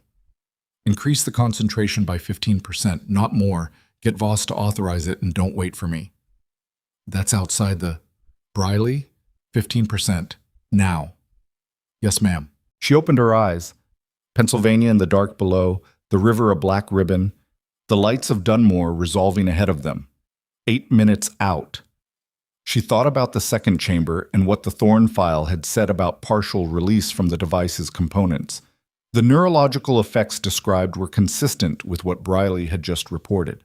Seizure, pressure drop, spreading margins. The file had used a phrase she hadn't flagged aloud because it hadn't been immediately relevant until this moment, secondary cascade. The terminology for what happened when the first chamber's release primed surrounding tissue to amplify the second chamber's effect. The two events together weren't additive, they were multiplicative. If the second chamber released fully into tissue already sensitized by the first, the outcome wasn't a slower version of the same injury. It was systemic, full circulatory involvement, and at that point the modified compound she'd been using to manage his pressure wouldn't be sufficient. It had been calibrated for a contained insult, not a systemic one. She had her answer ready before the helicopter touched down. She just needed the tools to execute it. The rooftop landing was rougher than the mornings. The pilot was pushing speed and the wind off the building had picked up. And Ellen was through the rooftop access door before the rotors had fully settled. She'd told Ashby on the approach that she needed one more piece of information from whatever classified resources he could reach, and he'd made a call and said he'd have something by the time she reached the bedside. She'd accepted that and kept moving. The stairwell, the corridor, the curtain. Renner was gray. Not the gray he'd been when he arrived. That had been hemorrhagic shock gray. The gray of a body losing volume faster than it could compensate. This was different. This was the gray of neural insult, the pallor of a circulatory system being chemically redirected away from the periphery to protect core function. His hands were cold when she touched them. His eyes were half open in the post-ictal fog, and he didn't orient to her the way he had before. Voss was at the IV line. He looked up when she came through the curtain. 15% increases in, 4 minutes ago. Pressure? 78 and holding. She looked at the wound, Diane had been monitoring it and had marked the margin perimeter with a skin marker at measured intervals. Practical, smart, the kind of documentation instinct that didn't get taught formally but got learned from years of needing to track change without relying on memory. The most recent mark was 6 millimeters outside the previous one. How long between the last two measurements? 11 minutes, Diane said. 6 millimeters in 11 minutes. She did the math she didn't want to do. I need to go back in, she said. Voss looked at her. The extraction is complete. What are... The first chamber left residue in the wound tract. That's what's driving the cascade. The residual compound is still biologically active, and it's sensitizing the surrounding tissue for the second chamber's release. She was already at the instrument tray, assessing what was still sterile. I need to irrigate the tract with a neutralizing solution, but not standard saline. Standard concentration will dilute the modified compound in the IV line and will lose the pressure stabilization. I need a buffered solution at a specific pH. What pH? Voss asked. She told him. He turned to Diane without hesitation. Pharmacy, emergency compound request. I'll call it in while you run. Phone already out. He'd stopped asking her to explain herself. She wasn't precisely sure when that shift had completed. Somewhere in the last several hours, in increments she hadn't been tracking because she'd been occupied. But it was present now. The absence of the friction that had defined every exchange with him since she arrived at Mercy Harlow. What remained was two people working the same problem with different tools. She didn't have time to examine how she felt about that. She filed it where she'd been filing everything else. Ashby appeared at the curtain. I have what you asked for. She looked up.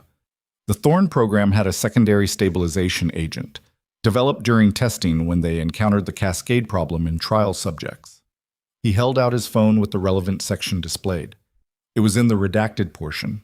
She took the phone, read it quickly, read it again. The compound wasn't something a standard hospital pharmacy would stock. It was an experimental formulation identified by a program code. But the component chemicals were listed and two were standard. The third was less common, but not impossible. Does your medical kit have thiamine pyrophosphate in injectable form? Briley, without hesitation. Yes. And your EOD team downstairs, phosphoric acid derivative buffer in their chemical stabilization kit? Ashby was already on the radio. The answer came back in 90 seconds. Yes. Then we compound it here. Briley, I need your kit. Voss, I need you to verify the ratios. I'll do the math in my head and I want a second set of eyes on every number. Voss said, Tell me. She told him. He worked it on his phone calculator, checked it, showed her the screen. She checked his arithmetic. They arrived at the same number from two different directions, which was the closest thing to certainty available in this room tonight. The compounded solution took 9 minutes to prepare. 9 minutes of Renner's pressure hovering at 78 while the wound margins did what they were doing, and she didn't look at them because looking wasn't useful. When it was ready, she went back in. The second irrigation was faster than the first because she knew more now, and the movements were more precise. 12 minutes total. During that time, Renner's pressure dropped twice, 71, then 68, and recovered both times without intervention. The body still had its own resources engaged. That mattered. The neutralizing solution worked. She could see it in the tissue response. The margins, when Diane measured them at 20 minutes, had not advanced. At 30 minutes, they had fractionally retreated. Not healed, contained. The secondary cascade had stopped. Renner's eyes opened fully at 7:43 p.m. He looked at the ceiling first, orienting, then found her. You're still here, he said. Rough, quiet. Still here. The device. Out, contained. EOD has it. He processed this. The woman. Federal custody. Building is secure. His hand moved slightly on the mattress, not reaching for anything. Just the involuntary motion of a body checking it still had working parts. Kellerman. Also federal custody, about 45 minutes ago. She checked his pupils. Equal and reactive, which was a significant improvement. You can stop holding things together now. Your part is done. Something shifted in his face. Not relief exactly. More the very slow exhale of a man who had been braced against something for a long time and was only now allowing the brace to give. It looked like it cost him something, that exhale. Like the muscles had forgotten how. Your wife, Ellen said carefully. Is there a way to reach her that doesn't compromise her safety? He looked at her for a moment. There's a number. Ashby has it. I'll have him make the call. He didn't say thank you. She didn't need him to. The federal presence arrived in stages over the following 2 hours, each stage carrying its own institutional energy. FBI first, then DOJ, then a quiet pair from an agency that didn't announce itself, and whose credentials Ashby reviewed with an expression that suggested he recognized the issuing organization and was choosing not to discuss it. They established a command position in the hospital's third-floor conference room, and Ellen was asked to brief them at 8:15. She did it standing, in scrubs that hadn't been cleaned since 6 a.m., with her ribs expressing ongoing opinions and a cup of hospital coffee going cold beside her. She gave them facts in sequence, without editorializing, without speculation, the way she'd learned to brief people who needed information and not narrative. The senior FBI agent was a woman named Harwick, late 40s, with the permanently settled tiredness of someone who had been on complex cases long enough that exhaustion had become structural. She asked questions efficiently and listened to the answers without interrupting. When Ellen finished, Harwick looked at her for a moment. You have an unusual resume for an ER nurse. I have an unusual resume for a lot of things. I chose this one. Why? Ellen considered the question honestly rather than reflexively. Because the results are direct. Patient arrives. Patient leaves differently than they came in. There's no gap between the action and the outcome. Everything else I did had a gap. She paused. I got tired of the gap. Harwick nodded. We'll need a formal statement. I know. Your clearances will be relevant to the Kellerman prosecution. You may be called to testify. I know where to find me, Ellen said. She walked out of the conference room and took the stairs down, because the elevator was slow and she needed to move. Bab. The Kellerman prosecution moved faster than these things typically moved, and the reason was the 11 crates in the sub-basement. Weapons of mass casualty potential on American soil in a civilian medical facility. The jurisdictional clarity wasn't ambiguous, and the political will to process it quickly was not absent. But what accelerated it further was Mara Tesler, who spent 6 hours in federal custody in silence, then requested a specific attorney, and then spent 4 hours in conversation with that attorney and a DOJ representative, and at the end of it produced from memory a list of names and transaction records and communication logs representing 4 years of Kellerman's off-books program operation. 17 names, 3 continents, 2 defense contractors with publicly traded parent companies, 1 sitting member of a federal advisory board. The information moved through the federal system the way a shockwave moved. You felt the effects before you understood the full extent of the damage. Ellen knew about it in pieces. Ashby called twice with updates he was technically not cleared to share and shared anyway. Harwick's office sent formal notification that her testimony would be needed at a preliminary hearing in 3 weeks. Diane had set a news alert on her phone and kept reading headlines aloud in the break room, which Ellen listened to without comment while charting. She was back on shift 31 hours after the Black Hawk landed on the roof. Perhaps too soon, but the ER couldn't absorb an extended absence, and she had never processed events well by sitting still. She triaged. She caught things. She worked alongside Voss, who had undergone some internal reorganization she wasn't going to examine closely or attribute to herself, and who now consulted her on complex presentations with a directness that several nurses noticed and discussed among themselves. She visited Renner twice during his inpatient recovery. The first time he was sleeping and she only reviewed his chart. The second time he was awake and they talked for about 12 minutes. His treatment plan, his prognosis, and nothing else, because there was nothing else between them. He was a man she had kept alive. She had done her job. The rest of it belonged to other people. On the 4th day, Harwick's office sent a summary document, partially redacted but sufficient to understand the scope. Kellerman had been charged on 9 counts, including conspiracy to deploy a chemical weapon on domestic soil. The Federal Advisory Board member had resigned.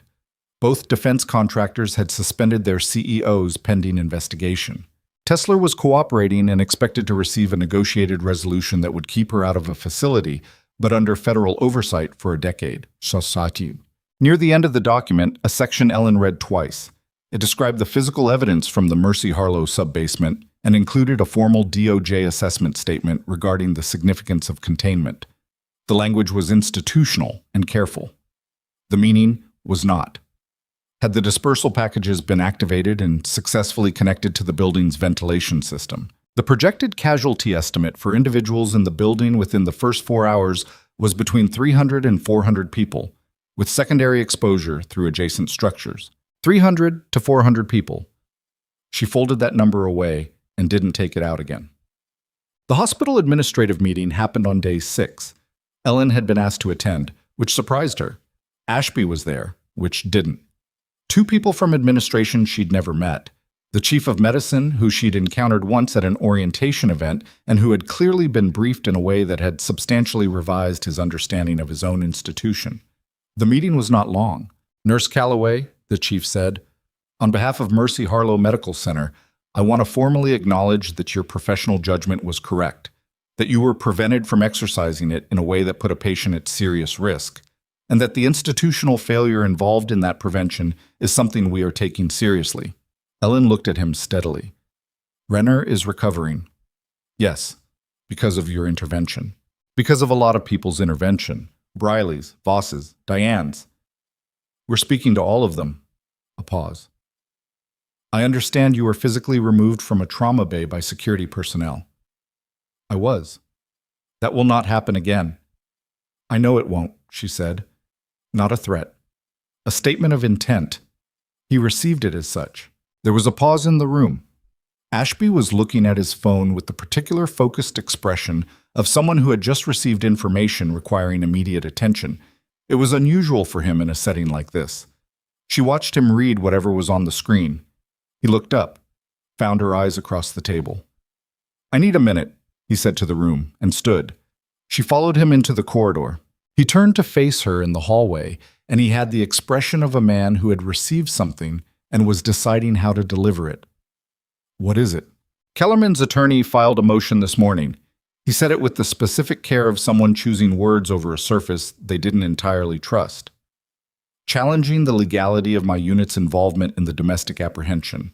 Our authority in a non-combat domestic setting has limits, and his legal team knows exactly where those limits are. If the challenge succeeds, the physical evidence from the vehicle, what he had with him when we stopped him, could be inadmissible.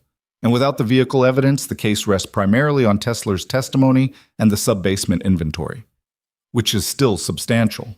"It is. But they're also arguing Tesler's cooperation was coerced by the circumstances of her capture, which they'll challenge on the same grounds." His jaw was tight in the way it got when he was managing something he found genuinely frustrating. "It may not succeed, but it creates enough procedural ambiguity to slow the timeline and give his team room to maneuver." Ellen stood in the corridor with the sounds of the hospital around her. A cart, a phone ringing, someone laughing at the nurse's station down the hall, and thought about Kellerman's face in the field. The calculation she'd seen him running. He'd been running it then. He was still running it now, from inside a federal holding facility, through attorneys and motions and procedural architecture. "There's one piece they can't challenge," she said. Ashby waited. "What he said to me in that field. I'm not law enforcement. Your unit wasn't executing a formal arrest. You were responding to an active classified threat. Kellerman spoke to me voluntarily. I had no official capacity. There's no coercion argument that attaches to a conversation between 2 civilians in an open field." She said it precisely because precision was what it would need to be when it mattered. He confirmed the program, the asset, the dispersal objective. He didn't confess outright, but what he said in context fills the evidentiary gap. Ashby looked at her for a long moment.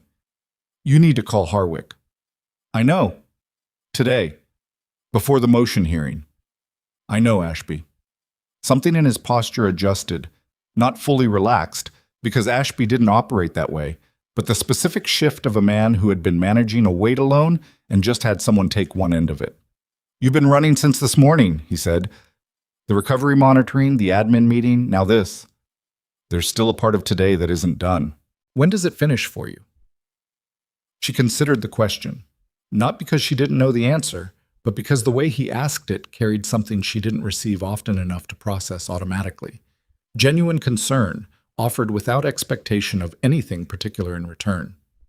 "When the part that needs finishing is finished," she said, "then I go home and sleep for 12 hours and come back tomorrow." He almost smiled. Not quite, but in the vicinity.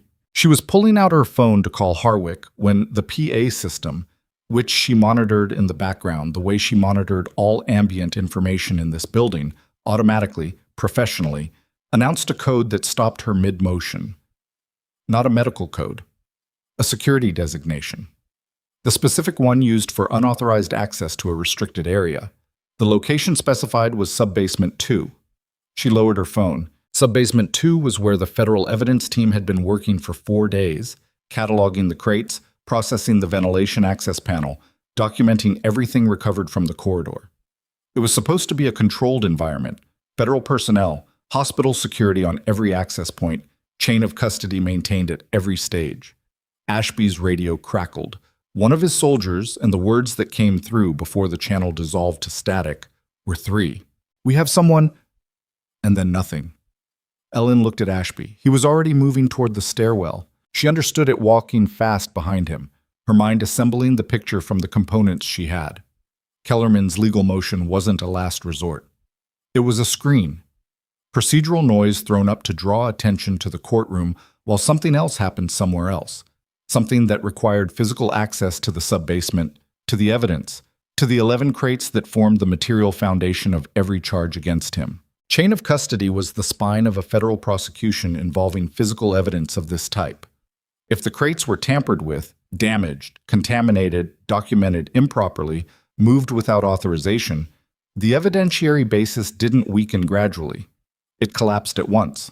And Kellerman, who had been in federal custody for 4 days and couldn't have authorized anything himself in that window, had built this contingency before he ever got in the SUV, before the field. Probably before he sent Tesla into the hospital.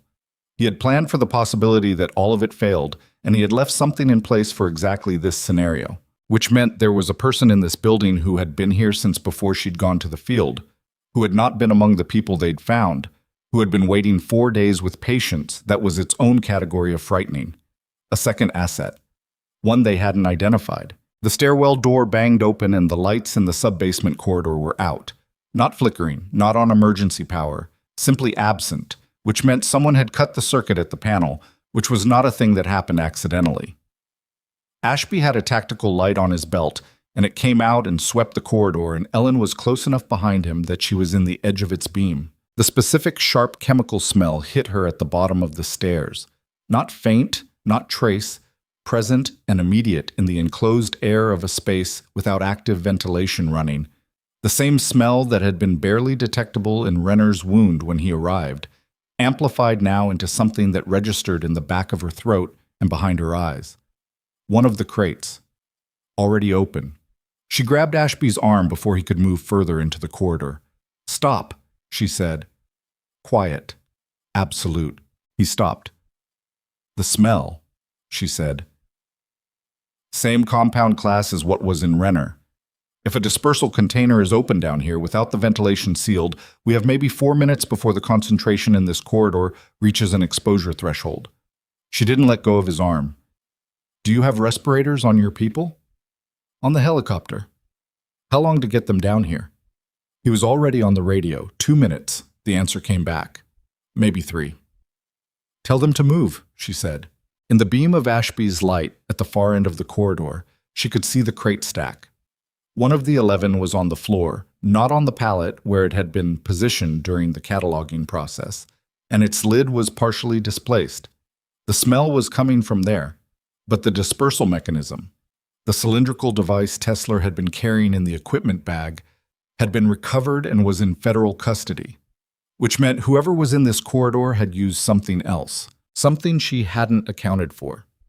"Ashby," she said, "the redacted section of the Thorn file. The part that listed the component chemicals for the secondary stabilization agent." She was thinking quickly, assembling what she'd read on his phone screen in the brief minutes before she'd handed it back. One of those components, in sufficient concentration, in an enclosed space, is itself an exposure agent.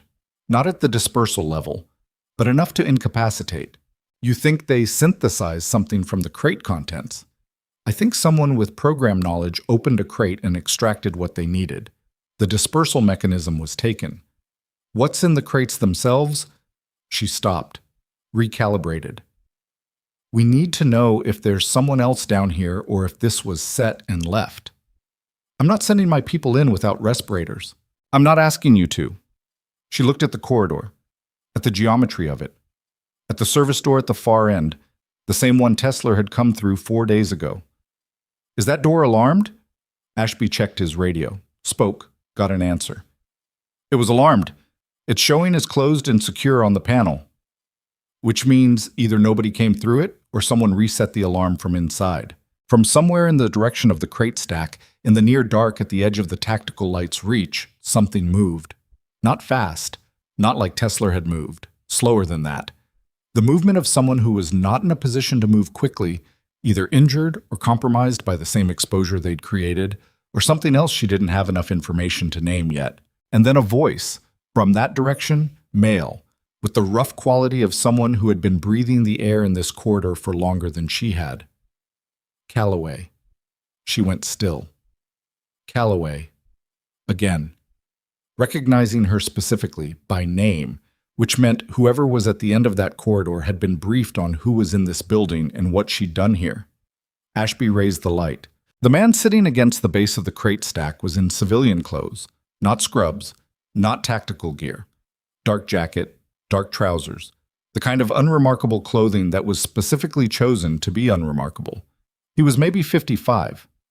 One hand was flat on the floor beside him in the posture of someone using it for support. His face was pale in the tactical light, and there was a quality to his breathing she could hear from 10 feet away. He'd been exposed to whatever was in the crate. Not deliberately, or maybe deliberately, she didn't know yet, but he was showing early symptoms, and he had perhaps 20 minutes before those symptoms progressed to something she couldn't manage in a corridor without equipment. "Who are you?" Ashby said. The man looked at Ellen instead of Ashby. "There's a drive," he said. His voice was effortful. "Left side jacket pocket. Don't let his attorneys get to it before DOJ does." Ellen looked at him. "What's on it?" Everything that wasn't in the crates. A breath that cost him. The buyer correspondence, the financial transfers, the names he kept off every other record because he knew the crates might be found someday, but he didn't think anyone would find me. "Who are you?" Ashby asked again. The man's eyes were still on Ellen. "I was the program's internal auditor," he said. "I documented everything. For 4 years I documented everything because I knew what it was going to become and I couldn't stop it from inside and I couldn't go to anyone without ending up the same way Renner almost ended up." Another effortful breath. "When you caught Tesla, I knew the window was closing. I came to put the drive where the evidence team would find it. Kellerman's people got here first." "And the crate?" Ellen said. "They opened it to destroy the drive. I stopped them." He looked at his hand on the floor. "They left." "How many?" "2. They're gone. They used the service tunnel. It connects to the parking structure 3 blocks north. Your people won't catch them now." Ashby was already on the radio. Ellen looked at the man against the crate stack, at the pallor and the breathing and the particular forward lean of someone whose chest was beginning to work harder than it should. She looked back at the stairwell. The respirators were coming. 2 minutes, maybe 3. She had no equipment, no IV access, nothing in her hands. She had what she'd always had. She moved toward him. "Don't," Ashby said. "The exposure?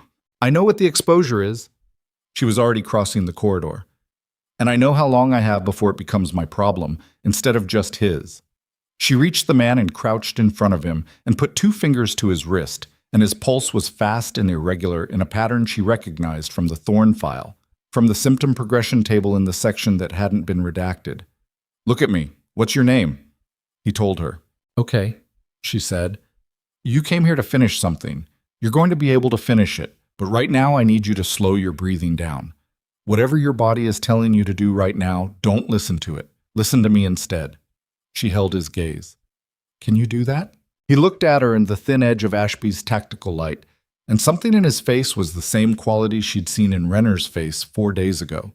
The particular trust of someone who had been carrying a weight alone for a very long time and had just been given something to hold on to. Yes, he said. From the stairwell above, she heard boots on concrete, the respirators arriving. She kept her fingers on his wrist, kept her eyes on his face, and waited. The drive was still in his jacket pocket. The names on it, the buyers, the financial transfers, the correspondence Kellerman had kept off every other record because he'd believed it was safe, were intact. And in approximately 3 weeks, at a federal preliminary hearing, the procedural motion that was supposed to create enough ambiguity to buy Kellerman time and room to maneuver was going to encounter a civilian witness account that no coercion argument could touch, and a piece of physical evidence that had just been recovered from a sub-basement by a man who had spent 4 years waiting for the right moment to hand it over. The window Kellerman had been counting on was closing. He just didn't know it yet. The respirators arrived in 2 minutes and 14 seconds, which Ellen counted not from anxiety, but from the specific habit of someone who had learned that knowing the gap between a problem and its solution was the only way to manage what happened in between. Ashby's soldier, the same one who had been on the roof when the Black Hawk landed, who Ellen had privately catalogued as competent in the way she catalogued everyone she worked alongside, handed the first respirator to her without being asked. She put it on and checked the seal, and then looked at the man against the crate stack, whose breathing had gotten shallower in the last 90 seconds in a way she didn't like. "I need a second one on him before we move him," she said through the mask. The respirator went on. The man, his name was Duvall, Warren Duvall. He'd told her when she asked, in the thin voice of someone allocating effort carefully, didn't resist being moved. He had the compliance of someone who had used up his available resistance doing whatever he'd done in this corridor before they arrived, and who had enough sense left to understand that arguing with the person trying to keep him alive was not the best use of what remained. They got him up the stairwell in stages. Ellen took most of his weight on the left side, Ashby's soldier took the right, and Ashby moved ahead clearing the path, which was unnecessary because the corridor was empty, but was the kind of thing Ashby did when he needed to be moving toward a problem, and the most immediate problem was already handled. Trauma 2 was available. Briley had prepped it without being asked, which was becoming a pattern she appreciated without commenting on. She got Duvall onto the gurney, got IV access in his right antecubital in one attempt despite the poor lighting and his movement during transit, and ran through the symptom assessment with the specific efficiency of someone who already knew what she was looking for because she'd read the progression table twice on a helicopter 40 minutes ago. Early stage exposure. Respiratory irritation, elevated heart rate, the beginning of the vascular inflammatory response that the Thorne file had described in its clinical section. Not yet systemic. Manageable with the modified compound, so the same formulation she'd used on Renner, adjusted for a different body weight and a different exposure route. "You're going to be uncomfortable for a while," she told Duvall, running the numbers on the drip rate. "But you're not going to die from this." He was watching her from the gurney with the dark, exhausted eyes of a man who hadn't slept properly in what she suspected was a long time. "You say that very matter-of-factly." "I've had a long day." She adjusted the flow. "The drive is in federal custody. Ashby's people took it when we came up from the sub-basement." "I know. I watched them." "DOJ will have it by morning." He was quiet for a moment, then, "Will it be enough?" After the motion. She looked at him. "Combined with my witness account and Tesler's cooperation?" "Yes."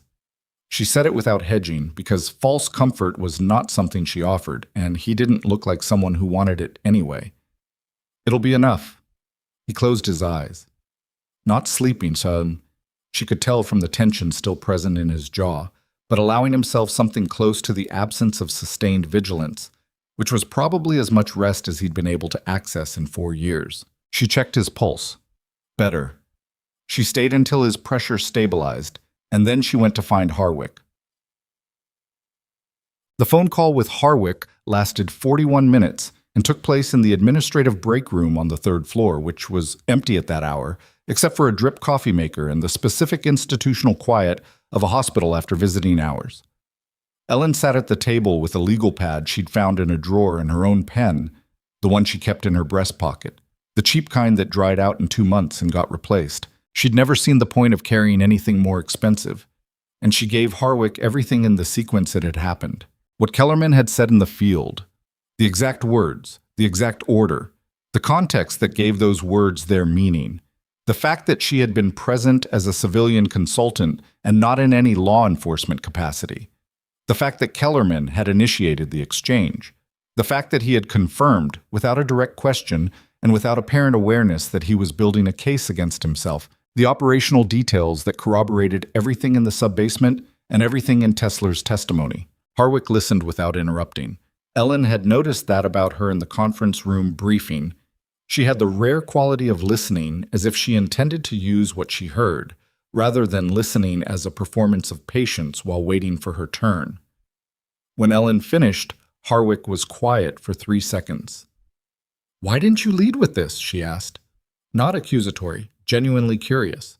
"Because the crates in Tesler's list were sufficient until the motion. I didn't think I'd need to use it." Ellen looked at the legal pad, at the notes she'd made during the call. "And I wasn't sure the conversation had the probative value until I understood what they were trying to suppress." "It has value," Harwick said. "Significant value." A pause. "The motion hearing is in 19 days. I'm going to need you there." "I know." "And Duval?" "The auditor. His condition?" "Stable. He'll be in this hospital for at least 72 hours for observation, but he's coherent, and his exposure was limited. He can give a statement within 24 hours. I'll send someone in the morning." Another pause. This one different, less procedural. "Nurse Calloway, what you did in the last 4 days, the patient, the sub-basement, tonight, none of that was your job." "Renner was my patient," Ellen said. "Everything that came with him was part of that. That's not how most people would define nursing care. Most people haven't met the nurses I've met." She said it without performance. It was simply true. "The nurses I learned from defined care as whatever the situation required, not whatever the job description covered." Harwick said, "I'll see you in 19 days. Ellen set the phone down and sat in the break room for a few minutes without doing anything. Just sat. The coffee maker dripped. The corridor outside was quiet. Somewhere below her, in the ER, the regular business of a Tuesday night was proceeding. Cuts and fractures and chest pains and the ordinary catalog of human vulnerability that rolled through these doors, regardless of what else was happening in the world. She thought about the number, 300 to 400. She thought about Duval in the sub-basement, sitting against the crate stack with a drive in his jacket pocket, having spent 4 years documenting something he couldn't stop alone, waiting for a moment that might never come. She thought about Tesler, who had stopped 2 seconds short of connecting a chemical weapon to a ventilation system and had not used those 2 seconds, and whether that had been the plan all along or something that had shifted inside her in the moment, and whether it mattered which. She thought about Voss, about the way he'd held the retractor exactly where she needed it without being asked, and about the coffee he'd set down and never picked up again, and about the fact that he'd called her Calloway at the rooftop stairwell the way you called someone by their last name when you were talking to a peer and not announcing rank. She thought about how much could shift in a day, in a person, in an institution. She'd seen it before, usually in field conditions, where the pressure was external and immediate and left no room for the performance of competence. Voss had spent his career in an environment that rewarded the performance. He hadn't been tested in the other kind until today, and the test had not destroyed him. That was worth something. She wasn't going to tell him that. He didn't need her to. She got up, rinsed her coffee cup, and went back to work. The preliminary hearing was on a Thursday in November in a federal courthouse in Pittsburgh that had the specific gravity of a building where consequential things had been decided for a long time. Ellen wore her own clothes. Dark blazer, gray trousers, the most formal outfit she owned that she'd acquired before she became a person who wore scrubs 6 days a week, and sat in the corridor outside the hearing room for 40 minutes before she was called, which was the part of legal proceedings she found most difficult. Not the testimony, the waiting. Ashby was there. He'd come in civilian clothes, which altered his appearance more than she would have expected. Without the tactical gear and the operational context, he looked like a man in his late 30s who worked outdoors and was mildly uncomfortable in a suit, which was accurate. He sat across the corridor from her, and they didn't talk much, which was also accurate to their relationship, such as it was. Harwick passed through twice, both times moving with the specific purposeful velocity of someone managing multiple things simultaneously. Duval was there. He walked with a slight unsteadiness that the 72 hours of hospital observation hadn't fully resolved. Residual effects of the exposure that the attending physician had told him would clear in 2 to 3 weeks. But he was present, and he was coherent, and he had a flash drive in the custody of the DOJ that contained 4 years of documentation that Kellerman had believed was safely hidden. Tesler was not there in person. She'd given her deposition remotely, under the terms of her agreement, from an undisclosed location. Ellen had not seen her since the sub-basement corridor and did not expect to. When Ellen was called into the hearing room, she walked to the designated position and answered the questions she was asked in the order she was asked them. The defense attorney, a man named Pritchard, who had the polished aggression of someone who had built a career on procedural leverage and was accustomed to it working, attempted twice to reframe her account in ways that would introduce ambiguity about Kellerman's intent and her role in the field encounter. She didn't let him, not through confrontation, through precision. Every time Pritchard tried to insert a word she hadn't used or an interpretation she hadn't offered, she returned to the exact language of what had occurred, plainly, without elaboration. The way you described a wound presentation, what it looked like, what it measured, what it told you, in that order. No flourish, no gap. Kellerman sat at the defense table in a suit that probably cost more than Ellen earned in a month, and he watched her testify with the expression she'd seen in the field, the calculation, the running of numbers. Except this time the numbers were coming up different than they had before, and she could see the moment he understood that because his jaw shifted in a way that was very small and very visible. He'd built systems to protect himself. Mara Tesler as an operational buffer, Warren Duvall as an unwitting auditor he'd believed he controlled, the legal motion as a procedural wall, the second asset in the sub-basement as a contingency for the contingency. Layer after layer of insulation between himself and consequence. What he hadn't built a system for was a nurse who had already seen the worst that his program could produce, who had kept the person he'd tried to kill alive using knowledge his program had generated and he'd tried to destroy, and who was now sitting in a federal hearing room describing a conversation he'd had in an open field with the specific exactitude of someone who had spent years learning that the details were the difference between a patient living and dying. He hadn't planned for her. She suspected that was the thing that was going to stay with him. The hearing lasted 4 hours. When it was over, Harwick found her in the corridor with an expression that was as close to satisfied as someone in her position allowed themselves in a public building, and said 3 words. The motion failed. Ellen nodded. Full trial date is set. The evidence stands. Harwick paused. Duvall's documentation sealed it. 18 names on that drive that weren't on any other record. The buyers. Kellerman's private correspondence with them. Transaction logs going back 31 months. She looked at Ellen directly. He was 6 weeks from the first delivery. If Renner hadn't gotten close to the network, if you hadn't kept Renner alive, Renner gets the credit for getting close, Ellen said. He did that part before I was involved. And the rest of it? Ellen looked down the corridor toward the courthouse entrance, where November light was coming through the glass in long, flat rectangles. A lot of people did the rest of it. Harwick gave her the look of someone who had been doing this long enough to recognize when a person was deflecting and was choosing not to push. I'll be in touch about trial prep, she said, and moved. Mercy Harlow was not the same hospital she'd walked into 19 days ago, and she noticed the differences the way she noticed clinical changes. Not all at once, but in accumulation, each data point adding to a picture that clarified over time. The security protocol for patient intake had been revised. There was now a second verification step for any individual accessing a patient who had not been flagged on the incoming ambulance manifest. A procedural change that would not stop a determined and well-resourced actor, but would add a layer that hadn't existed before and would catch the less sophisticated version of what Tesler had done.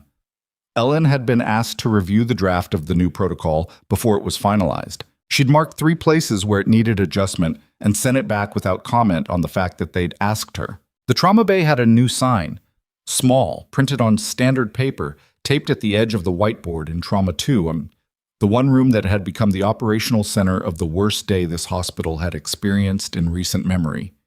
The sign said, "Nursing concerns must be documented and reviewed before any procedure proceeds." It wasn't elegant. It wasn't institutional policy yet, though Harwick had told her the Administrative Review Board was moving to formalize it. But it was there, and it was in Voss's handwriting, which she recognized from the prescription notations she'd seen him make. The particular forward slant of someone who wrote fast and didn't waste motion. She hadn't mentioned it to him. He hadn't mentioned it to her. Diane had been formally recognized at a staff meeting Ellen hadn't attended.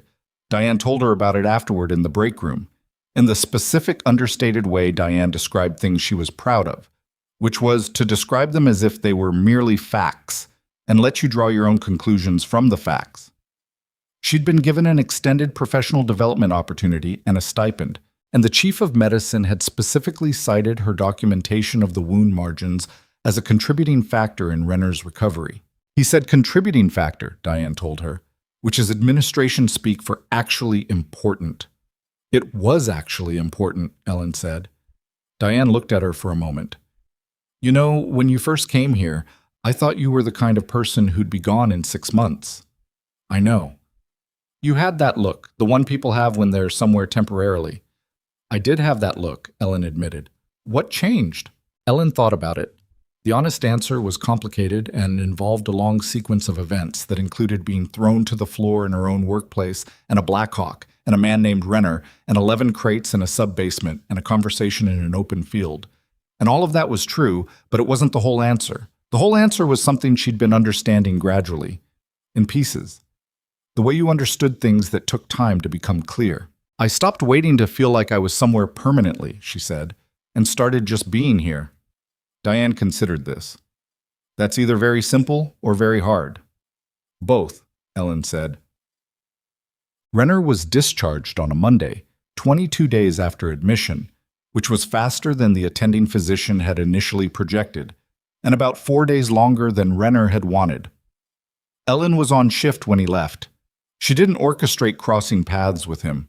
The ER was on the ground floor and discharge happened on the 4th, and their paths crossed only because she was coming out of the stairwell when he was walking toward the elevator with a hospital bag and a slight stiffness in his left side that would probably be with him for months.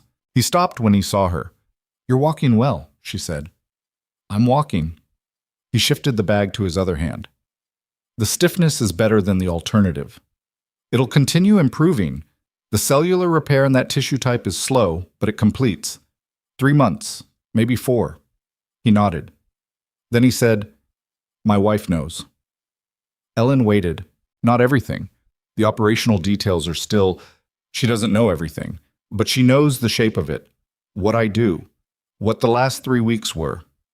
He looked at the floor for a moment, then back at her. She said she'd known for years and had decided to know and not know at the same time, because that was the only way to be married to someone in my position. That sounds like an honest way to describe an impossible thing. She wants to meet you. Ellen looked at him. I'm glad she doesn't have to meet me in the other version of how this ends. Something crossed his face. Not humor exactly, but the acknowledgement of a truth delivered without sentiment. Yeah. A pause. So am I. He went to the elevator. She went back to the ER. The trial began in February and ran for 11 days, which was shorter than federal trials of that complexity typically ran, and the reason was the quality of the evidence. 17 witnesses. The crates, cataloged and documented and preserved under federal chain of custody in a way that gave Pritchard no procedural angle that hadn't already failed at the hearing. Duval's Drive, with its 18 names and 31 months of correspondence and transaction logs that traced a network from a decommissioned military program to private buyers on 3 continents. Ellen testified on day 4. She wore the same clothes she'd worn to the hearing. She gave the same account in the same precise sequence. Pritchard tried the same reframing approaches and reached the same conclusions. Kellerman watched her from the defense table with the calculations still running behind his eyes, and she watched it run out. On day 11, the jury deliberated for 6 hours and returned guilty verdicts on 7 of 9 counts. The 2 counts that didn't result in conviction were the ones that depended on testimony from witnesses whose accounts the jury had found partially credible and partially uncertain.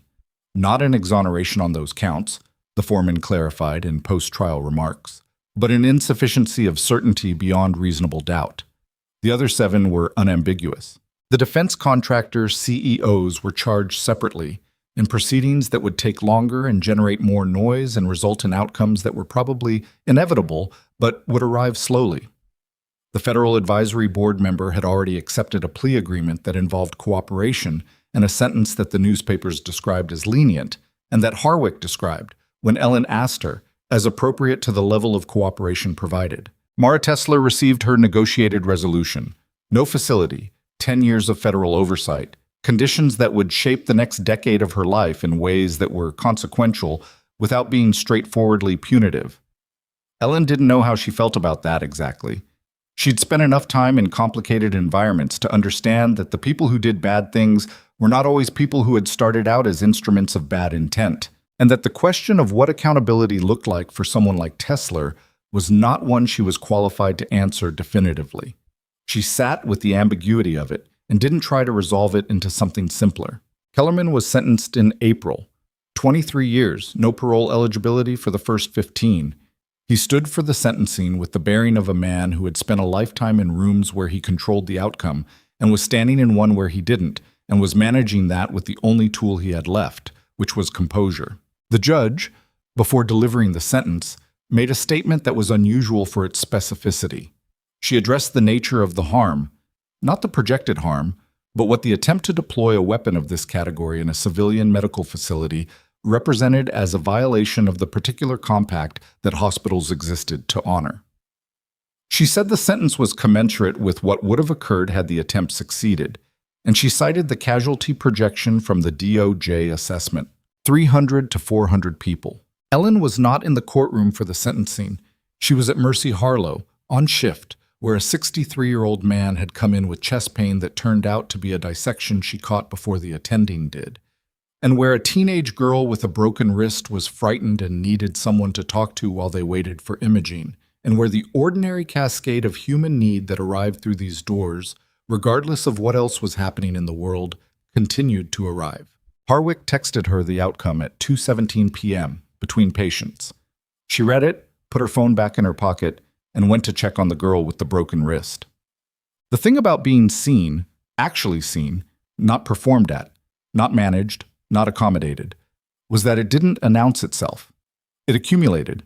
It was the resident who stopped Ellen in the corridor 3 months after the trial to ask her about a presentation he was uncertain about, not because the attending wasn't available, but because he'd watched how she worked and he wanted her specific opinion.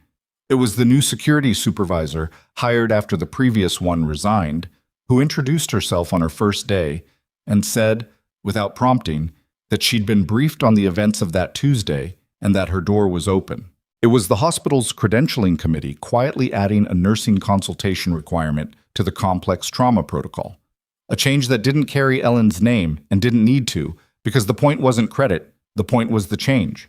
It was Voss, on a Thursday in March, stopping her before she left a difficult case to say, "Your read on the initial presentation was right. I want you to know I know that." Not an apology, exactly. It was past apology, past the event that would have warranted it. Something further along. The kind of acknowledgement that didn't ask for anything back. She said, "I know you know." He nodded and went to his next patient.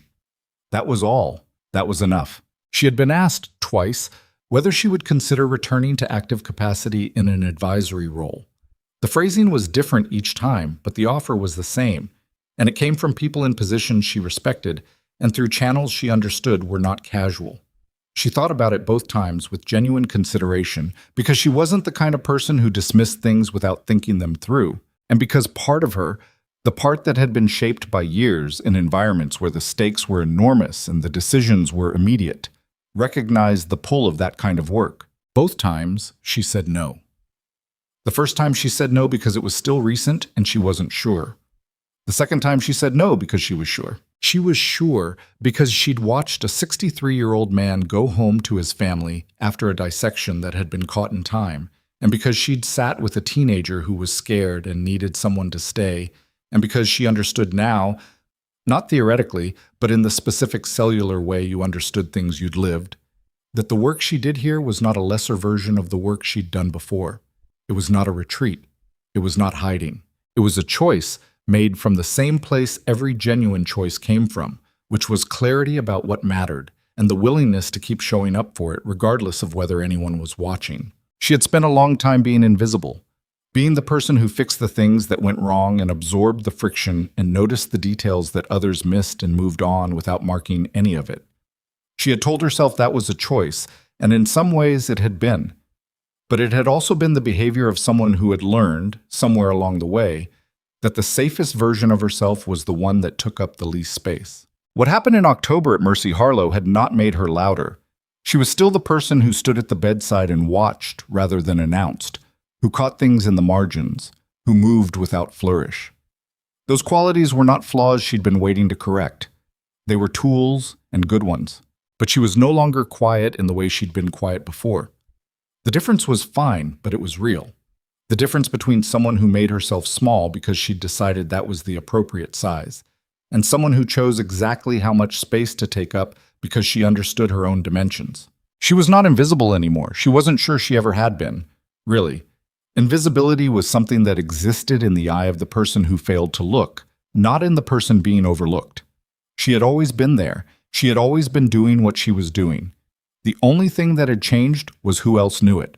On a Friday afternoon in May, 7 months after a Black Hawk landed on the roof of her hospital, Ellen Calloway walked into the ER at the start of her shift, pulled on her gloves, and picked up the first chart. The resident on duty, young, second year, competent in the way that young doctors were competent when they hadn't yet been deformed by the institutional habits of their more senior colleagues, looked up from the nurse's station and said, "Bed 4 has a presentation I want to run by you before the attending reviews it." Ellen looked at him. "Walk me through it." He walked her through it. She listened with the full attention she brought to everything, asked 2 questions, and told him what she thought. He nodded, made a note, and moved with the specific purposeful energy of someone who had just had a useful exchange. She moved to bed 4. The patient was a woman in her 50s, with the worn look of someone who had been managing something chronic for a long time and had finally reached the point of seeking help, which was a look Ellen recognized and respected, because it took something to get there. The woman looked up when Ellen came to the bedside, and her expression did the small shift that patient expressions sometimes did when the person who approached them made them feel, before anyone said a word, like the situation was manageable. Ellen had never figured out exactly how she did that. She'd stopped trying to analyze it. It was just something she carried. "Tell me what's going on," she said. The woman told her. Ellen listened. Outside in the bay, the ordinary noise of the ER continued. Monitors, voices, the specific acoustic texture of a place that processed human need continuously and without pause. Somewhere above them, the helipad sat empty in the May afternoon. The sub-basement 2 levels below was clean, recatalogued, and returned to its function as an inventory corridor. The crates were gone. The access panel had been welded shut, and a new ventilation monitoring system had been installed, a recommendation from the Federal Assessment Team that the hospital had implemented without argument. Things had changed. Some of them would stay changed. Some of them would erode over time, because institutions eroded and attention moved and the specific sharpness of a crisis became a story and then a policy and then a distant precedent that people cited without remembering the particulars. That was true of all of it, and Ellen was not naive enough to believe otherwise. But some of it would hold. The protocol. The sign on the whiteboard in Trauma 2. The resident who had learned early to ask the nurse before assuming. The security supervisor who had started her first day by introducing herself and saying her door was open. The attending physician who had reorganized an instrument tray in the dark and held a retractor without being asked. Those things would hold because they weren't policy. They were people who had been changed by something real, and people who had been changed by something real carried it differently than people who had only been told. She didn't need a uniform to know who she was. She hadn't needed one for years, probably. But it had taken a Tuesday in October and a man on her table in a building full of people who didn't know how close they'd come to being a number in a DOJ projection to make that fact fully available to her. Not theoretical. Available. The kind of knowledge you could stand in. The woman in bed 4 was still talking. Ellen was still listening. The shift had started the way every shift started, with what the next few hours required. And she was already inside it, already doing what she did, which was to notice and remember and act on what she noticed. and to keep doing it regardless of who saw. That was the thing that systems and power and ego and the accumulated weight of institutional hierarchy could slow and complicate and sometimes obstruct entirely, but could not stop. A person who knew what they were doing and why they were doing it, who showed up and kept showing up, who spoke when it mattered and held the line when it was difficult, who did not require permission to trust their own knowledge, that person was not waiting for recognition to begin. They had already begun. They were already there. Ellen Calloway was already there. She had been there all along.